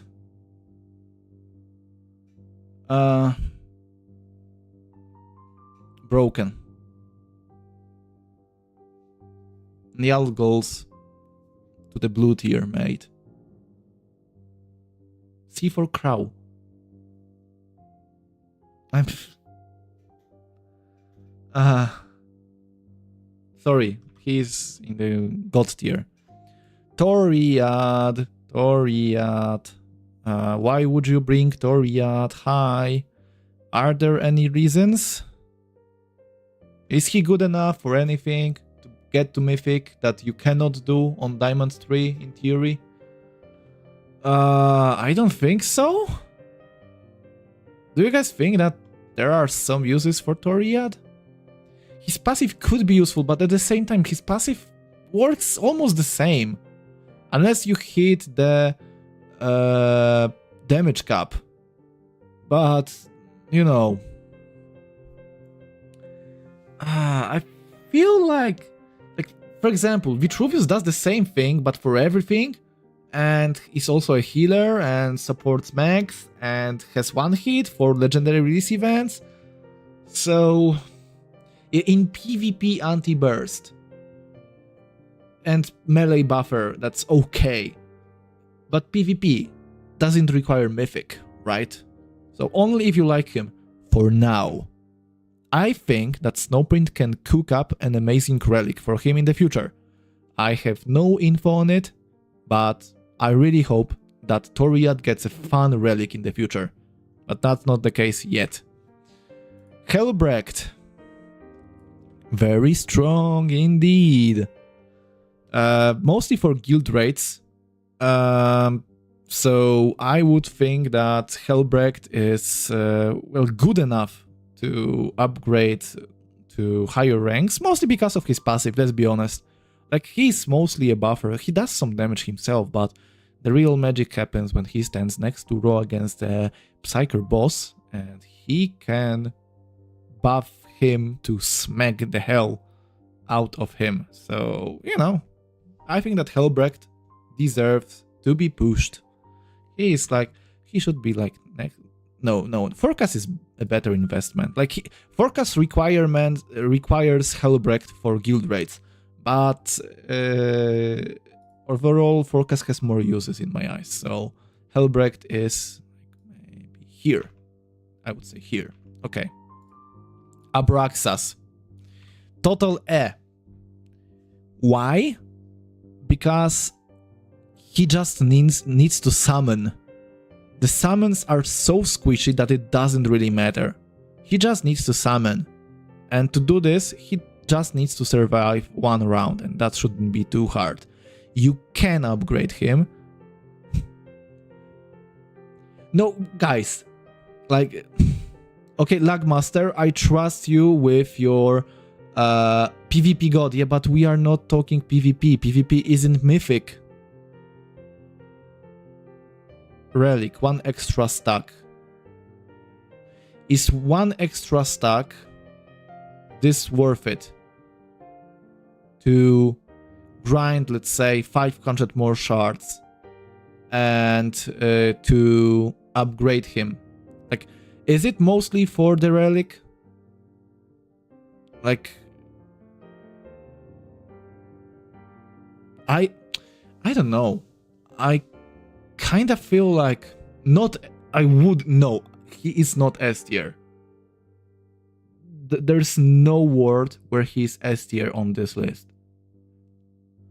I can see him at very strong. Since, okay, I can understand faster stacking of neuropassive. And perhaps your demons will survive some more thanks to being leveled. Overall, he's a stacker. So, low A to me. Almost B. That's my idea. So, what is Templar Relic? Do we have a Templar Relic, guys? Do we have a Templar Relic? I don't remember. If someone can tell me in chat, I would be very grateful. Archimatos, same stuff. Same stuff. Support for Neuro. Like, he needs to survive. Like, he needs those stats. He needs those stats to survive. And but is he as important to get up? Well, he doesn't get the faster stacking. He doesn't get any faster stacking. He doesn't get that much damage, I think. Compared to Neurochop, for example, it won't be that big of a boost. Like, the flat percent won't require so much investment. Maybe high B. That's the idea. This is S. This is A. B. C. D. Okay. Tough. Only if you like him. Like, I know the meme. Like, Toph being the most broken character in the game. Like, being required to get Diamond 3 Toph to leave the early game. I know the meme. I really like the meme. It's a nice meme. But at the same time, you know, is it that great? You don't need him. Like, okay, you could argue, in theory, that he kinda is like those tanks here. Like, that he is like Burchard, Aryak, Barakil. Good for wave game modes in terms of tanking. He has some good requirements for legendary release events too. like heavy damage type, and he has the flame damage type. Those two are nice. He has good sustain, Terminator armor too. Is it that one infographic from Terminus? Yes, I was referring to this one infographic from Terminus.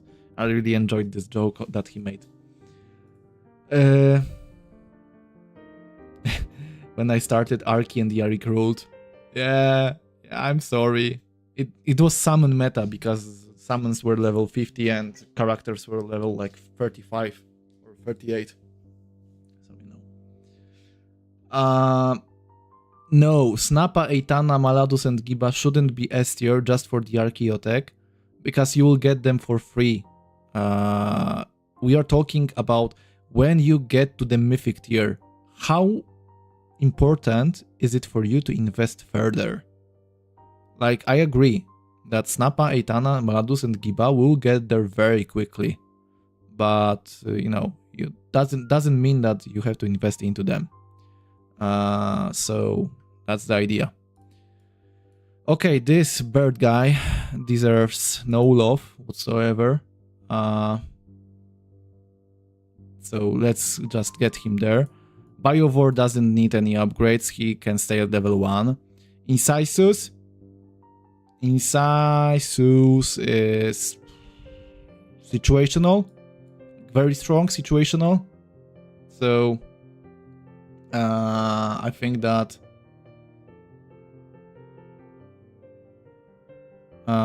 it's good enough. Parasite, no. Winged Prime, no, I don't think so. Death Leaper, I don't think so. Neurotrop goes to S. Like, I want to speed up. I just want to speed up. I know that we still have a few characters that we need to get through, so, you know, I cannot make this stream 4 hours long. I really enjoy the interaction, but, you know, I don't want to tire you guys. So, Tyrant Guard. Tyrant Guard is like another tank that's good for survival and legendary events. Like, this is its own tier. So, you know, no, we are getting closer to the finish. I can see the finish already on my screen, don't worry. Okay, Galatian. I mean, high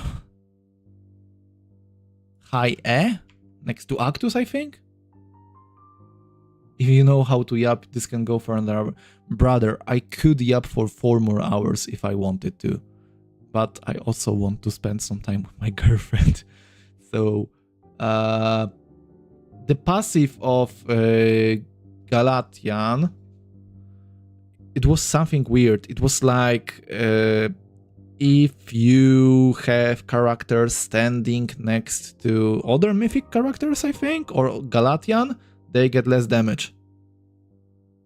Yeah, it's friendly characters that are mythic, that are next to each other, or friendly characters that are next to Galatian get less damage. So, flat damage reduction. This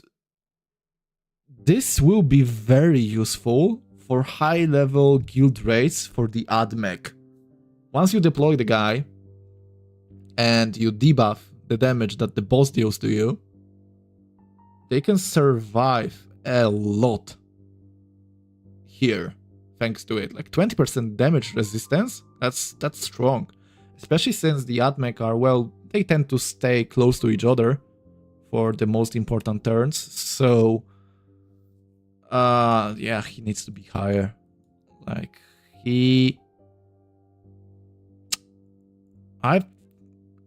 I don't know. I wouldn't call him as good as Forge Fiend, but he's getting there. Like, for the AdMech, this is a very strong effect.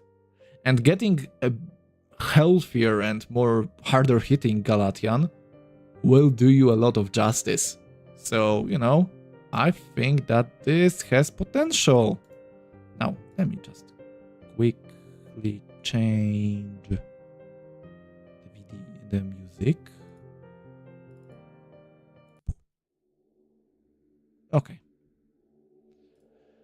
Okay. Now, we have this guy. Intercessor guy. He goes into the blue tier. Titus is getting there. He is very close now. You can see his haircut.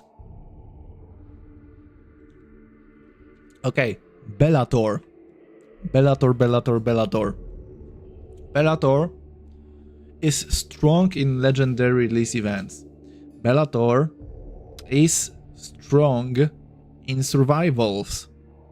Bellator can be strong in... I mean, not that strong anymore, but he could be strong back in the day. I don't know where to place Bellator. Like, it should be situational next to Incisus, I think. Because he's way better for things like survival than, for example, Berchart or Aryak or Barakil. Yeah, he needs better numbers, but pushing him to Mythic will give him better numbers. Like, in comparison to other characters, for sure. He's kinda underpowered. But at the same time, like the survival usage of Bellator, the legendary release event usage for Bellator is very strong. Like, I think that he's situational enough to get this tier. Like, next to Celestine even. This is the kind of vibe that I'm getting. Like, I think that I did not rage bait anyone. I was speaking the truth. Put Bellator ahead of Galatian. Yeah, but at the same time,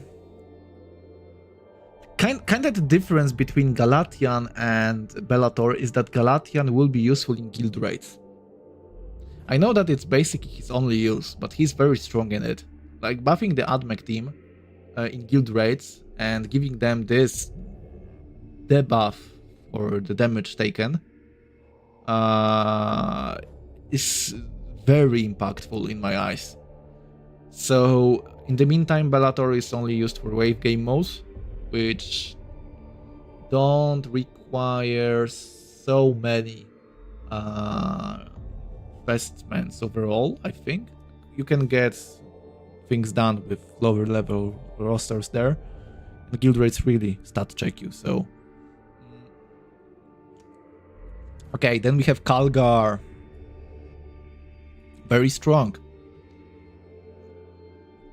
If we had votes, it may be true.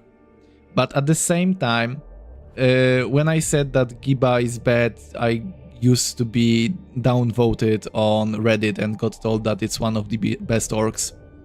So, like, wait, it was the second best orc. Because people were saying that Gelgors was the best and Giba was second. Because the Reddit users mostly are newer players, so... Never mind.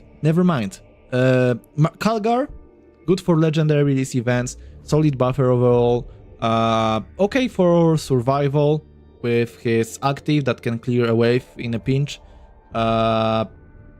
and, well, solid choice overall, right? Like, I don't feel like it's ever a bad investment to invest into Kalgar, especially since if you invest into his passive will buff your troops even better, so that's amazing. You put Shaw under Neuro. Yes. I did. Indeed. Neuro needs to survive. And he needs the levels that the Mythic upgrades will give him. Basically, you can get away with Stone 1 in Neuro if you dodge.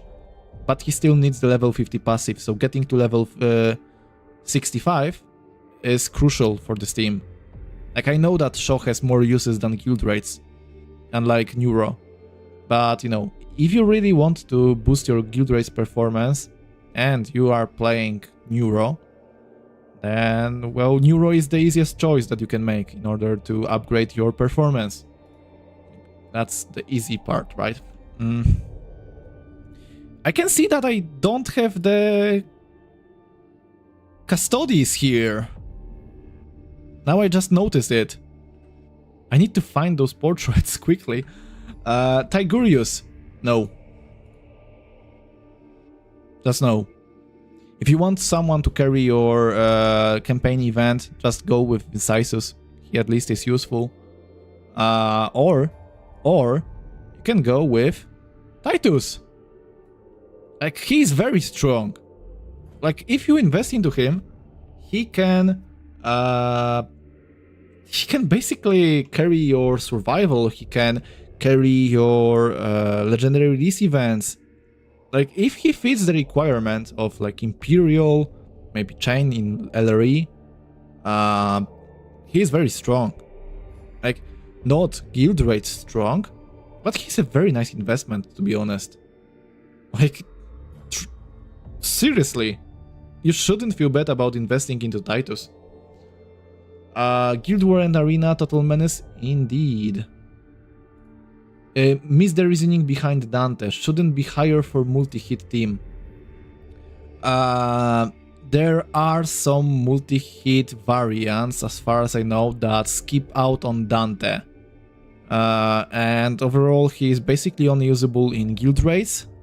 And if he can be replaced in team variants, then I feel like he's situational. That's my idea. Just like Vitruvius can be replaced by Traian for the AdMech in theory, and they can get better scores with it. Like, it's doable. So I think that's Dante. Like, Dante is strong, but he isn't your most important enabler. Like, for example, Tangida for the AdMech.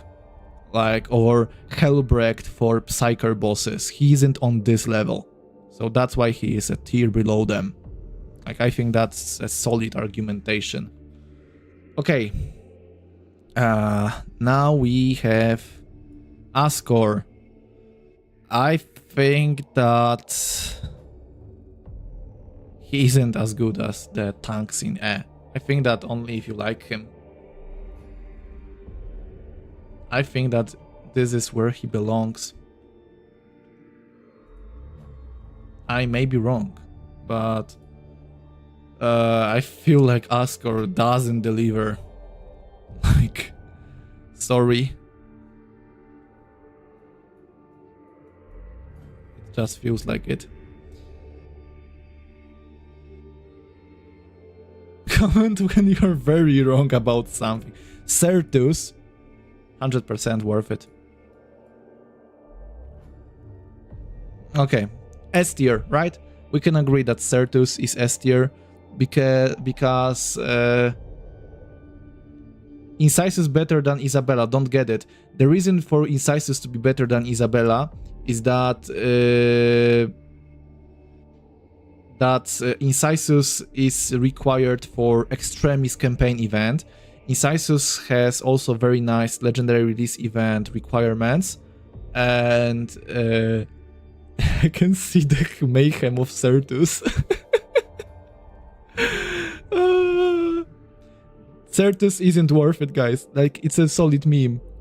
Just go with the flow. It's a meme. I have my Certus at Iron 2. So, you know. Okay. Incisus is better than Isabella overall. Way more useful in different game modes and usable in campaign event on Extremis, which is a big part of why would you bring him to higher ranks. So that's the idea. Macer? No. No. Skip. Hard skip. God's Will? Skip. You don't need him at Mythic. If you can get him to Diamond, like, okay, that's good for you. But you don't need to push him any higher. I don't think that there is a team that brings in Toriad or Vitruvius or Traian and then gets 5-hit passive on Godswool and it works well enough. So unless something like this happens and Godswool becomes good. How is he situational? Like, what are the situations? Is he that good in legendary release events? When you can bring in one-hitters like Tangida, Incisus, Vitruvius. Like, is he? I could agree with him being and kinda treat him like a second Jaeger representative of the Black Templars. Armor strips.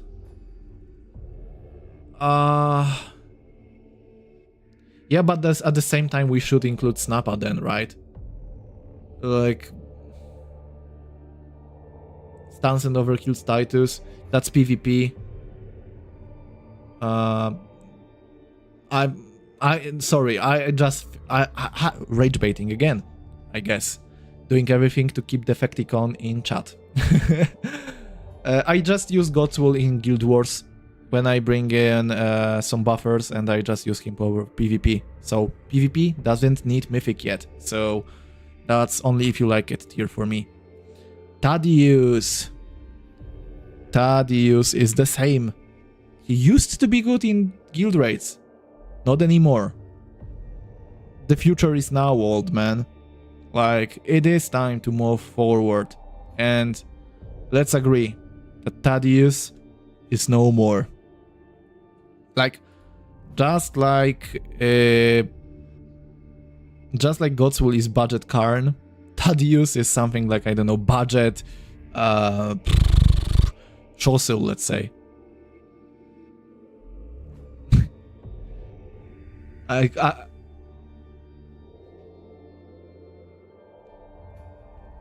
No, ranged raid meta isn't coming back. Like, to get a ranged raid meta, they would have to get buffs as absurd as, for example, Hellbrecht. And they are very distant from it. That would require like 2 more Darkstrider buffs to maybe enable ranged meta. And Chiron, while having great damage once he gets online, takes a long time to get online. The ranged meta is not coming back. Just like Barakiel was named the best tank in the game, or Malleus was called the best machine of war in the game. I don't think that the ranged meta is coming. So you can remind me once we get ranged combat meta, but I don't feel like it's going to happen now. Yeah, raid meta won't have Thaddeus in it. True. Like, sorry, not good enough. Aleph Nu. Now. I know. I feel like Aleph Nu, right here, is worth it. And I think that there are a few reasons. So, first of all, the Necron Relic works very well for Aleph Nu. And it basically makes it possible for him to survive, like, for example, Mortarion melee, because it buffs up his regen quite a lot, to be honest, once you get the relic going. You can get better passive heals, which, for example, keeps Raw at full health every turn. You can get better Scarabs that can deal some proper damage, if enabled correctly. And he gets more tanky, and he needs to be tanky. He's a tank support in a way, right? That brings in some summons. So, getting more stats, getting more health regen, getting better healing, getting better summons does a lot, and he's useful. The relic is basically he gets less crit damage for every living metal ally next to him, I think, and then he gets more healing via living metal, I think. So you know, it's mostly about the health regen on the relic. Like, it will make him being able to survive in melee against like Mortarion, or survive some huge damage and heal himself up by himself without having to use his heal on himself in order to survive. So he can heal your other carries, or he can hit the enemy to proc raw, like Anufet. Oh, Anufet is worth 2. I mean, Anufet, in my eyes, is not close to the power level of Aleph Null. Like, Aleph Null is the one that carries legendary release events, Aleph Null is the one that carries survivals, Aleph Null is the one that's used reliably with AdMech. Like, I don't think that it's even close. So if I were to pick a second Necron to go to Mythic, I would pick Emospec instead of Anufet. So yeah, he can heal Snot. Yes, that's true. That's a nice bonus. So maybe there will be a world where we can bring some mech orc synergy team. We will see. Tatmos, only if you like him. No point to bring him. Like, come on. Yarick. I just wanted to say that the Astra Militarum relic is garbage. Like, it may be a hot take, but to me, the Astra Militarum relic is garbage. If you die, you summon a guardsman. Woohoo, one guardsman for losing a character. Come on. This kind of stuff could be good for Gene Stealers, since they would like summon a Gene Stealer cultist, and then they would revive, and if they die a second time, they summon a second one. That would be good, but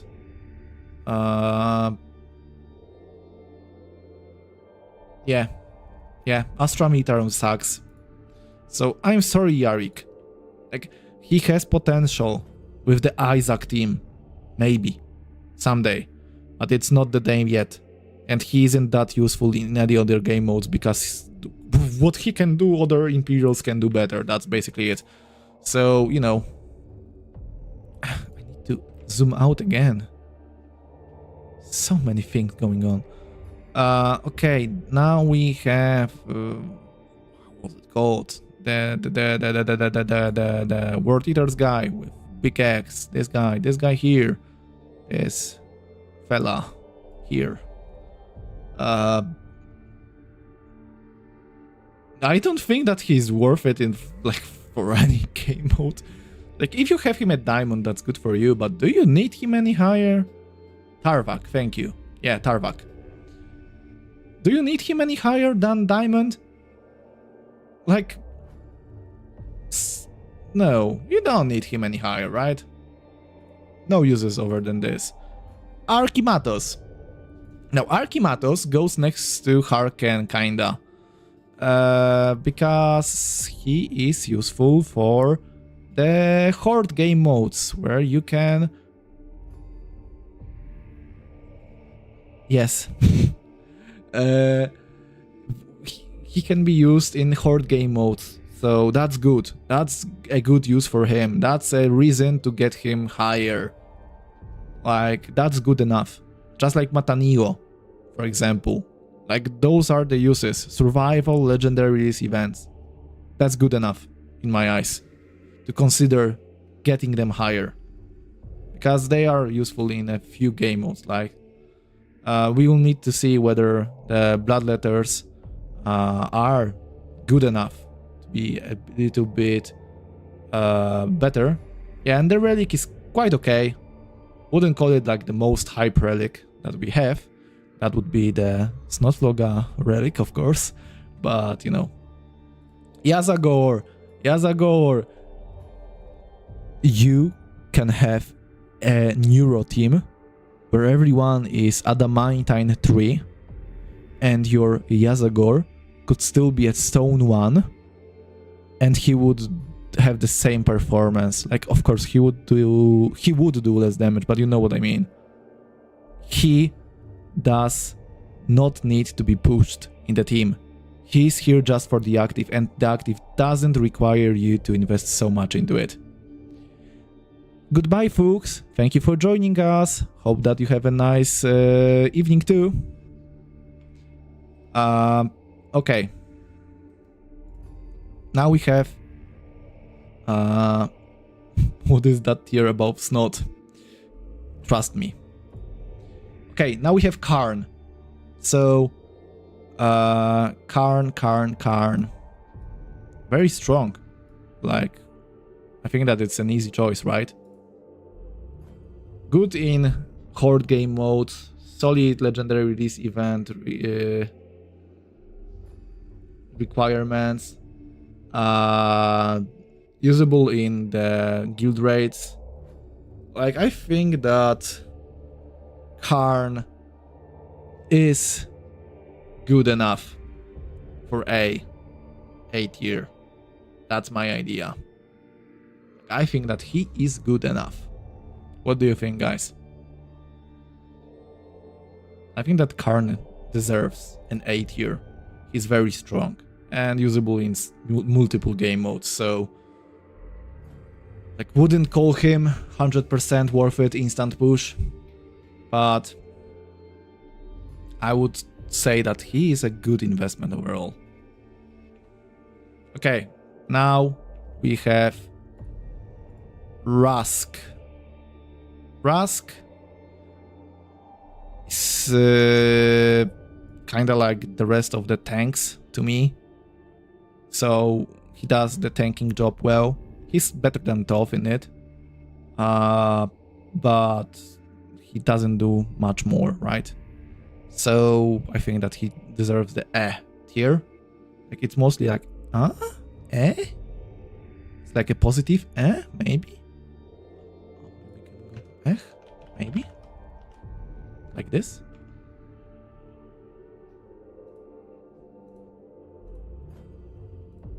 Shields are meh, yeah, but they are helpful in those horde game modes. I started to play with Rusk more and I really enjoy them. I'm also quite surprised by this, so you know. Okay. Now, give me a second because I need to get us some more portraits. Because we are missing a few. Tacticus Vicky. Which is the... not the fandom. This one, right? This is the new one. So, we need Karian. We have the portrait. We do have the portrait.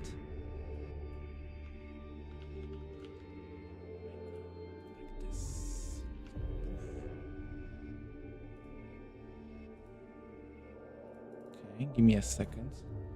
Karian. Now we need Trajan. So, second. Okay. Now we also need Chiron. No. Chiron.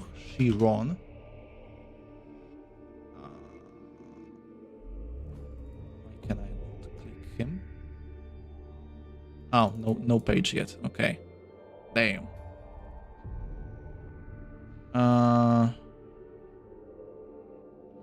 Okay, so no Chiron for this list.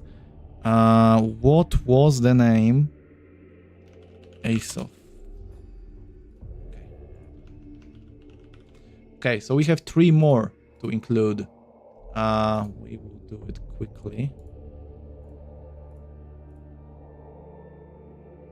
Okay, so we have 3 more, guys. Now, Karian, 100% worth it. Like, no question. Let's be honest, like, higher than Neuro. Traian, the same. Those 2 are amazing. The Aesop guy...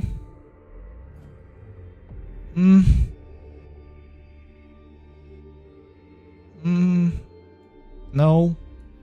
No, I think that there are better tanks in my opinion.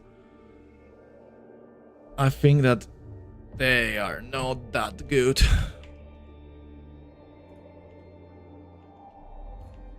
Okay, so I think that we got them. Is it? Is it done, guys?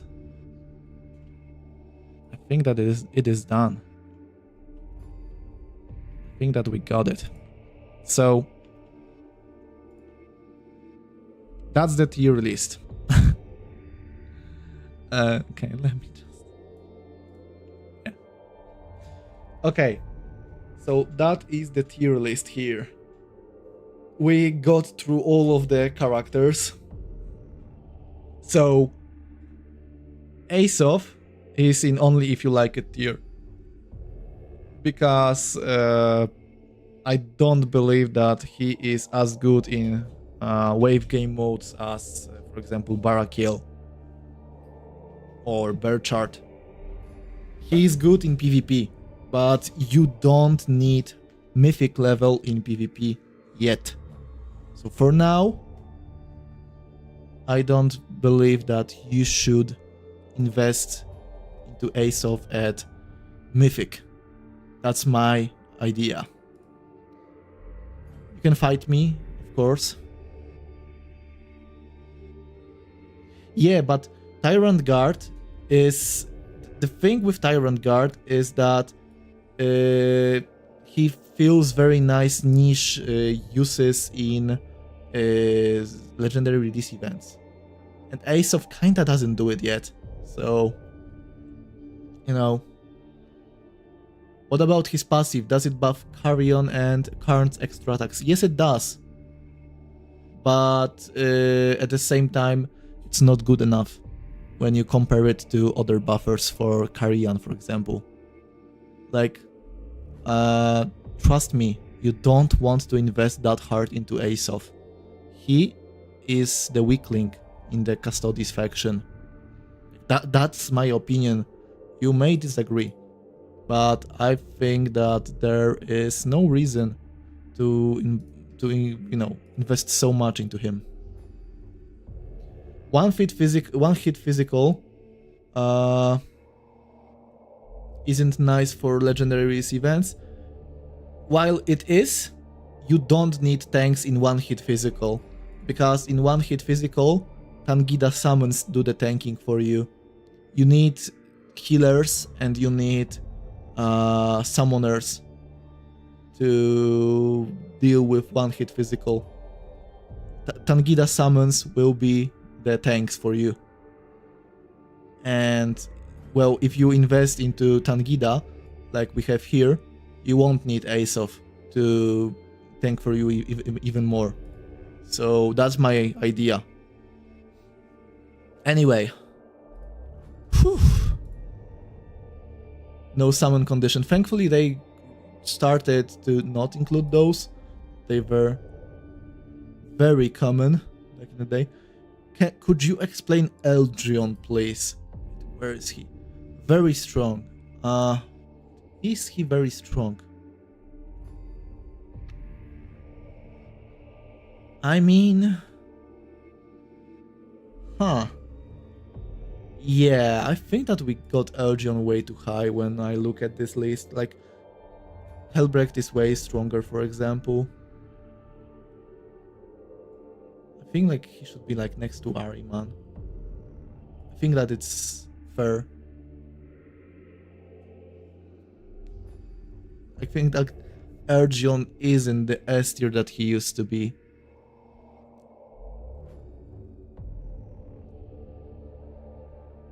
Yeah, he's good for a bunch of bosses, but I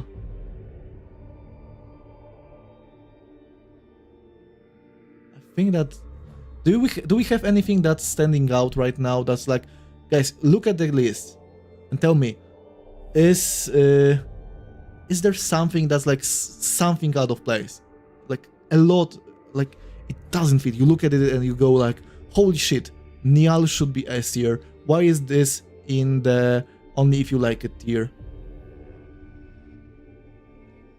Certus is where he belongs, man. I think that Dante should replace Kalgar. I think that Kalgar is way more useful for various game modes. Certus is kinda low.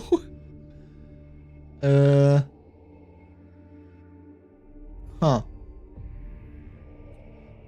I think that that Calgar is way more useful in other game modes, while Dante is mostly for guild raids. That's my idea. That's why Calgar is higher. Show a little bit of the lost Primarchs. Here we go.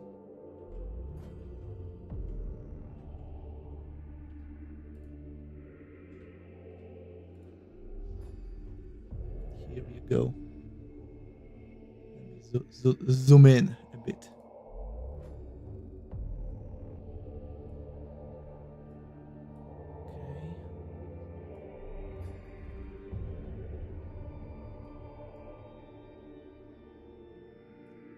This is so big. Ta-da! Now I can move you guys here. So, like this, yeah. Okay. Does Mephisto not deserve the situation, or he's way stronger than he used to be? I think... Yeah, but he stacks Neuroparasite better, but his only use in Neuro was against Cole for disabling his healings. And right now, let's be honest, he won't be used because, well, I think that he just won't be used because Cole doesn't heal anymore. That's what they use. So I think that Mephisto will fall off, and his only uses will be Guild Wars and PvP. That's my prediction. And, well, we will see. Anyway, I think that I am done with this list right now. Hope that you guys enjoyed the tier list with me. And, well, I think that we will be finishing the stream now. Because it was 2.5 hours. And I really enjoyed it. I hope that you guys also enjoyed it. I hope that we can make it next week. Like, I will not be streaming this Sunday, but I will be streaming next week, in the middle of it, someday. So yeah, thank you guys for coming. Please consider leaving a like and a comment under the video to boost the YouTube algorithm, because, well, watch time is one thing, but all the stats matter, to be honest. So, I mean, enjoy whatever you like, Kriro. Anyway, thank you guys for coming. We will see each other next week. I hope that it was fun for you, and fight me in the comments if you think that Certus should be higher. Goodbye!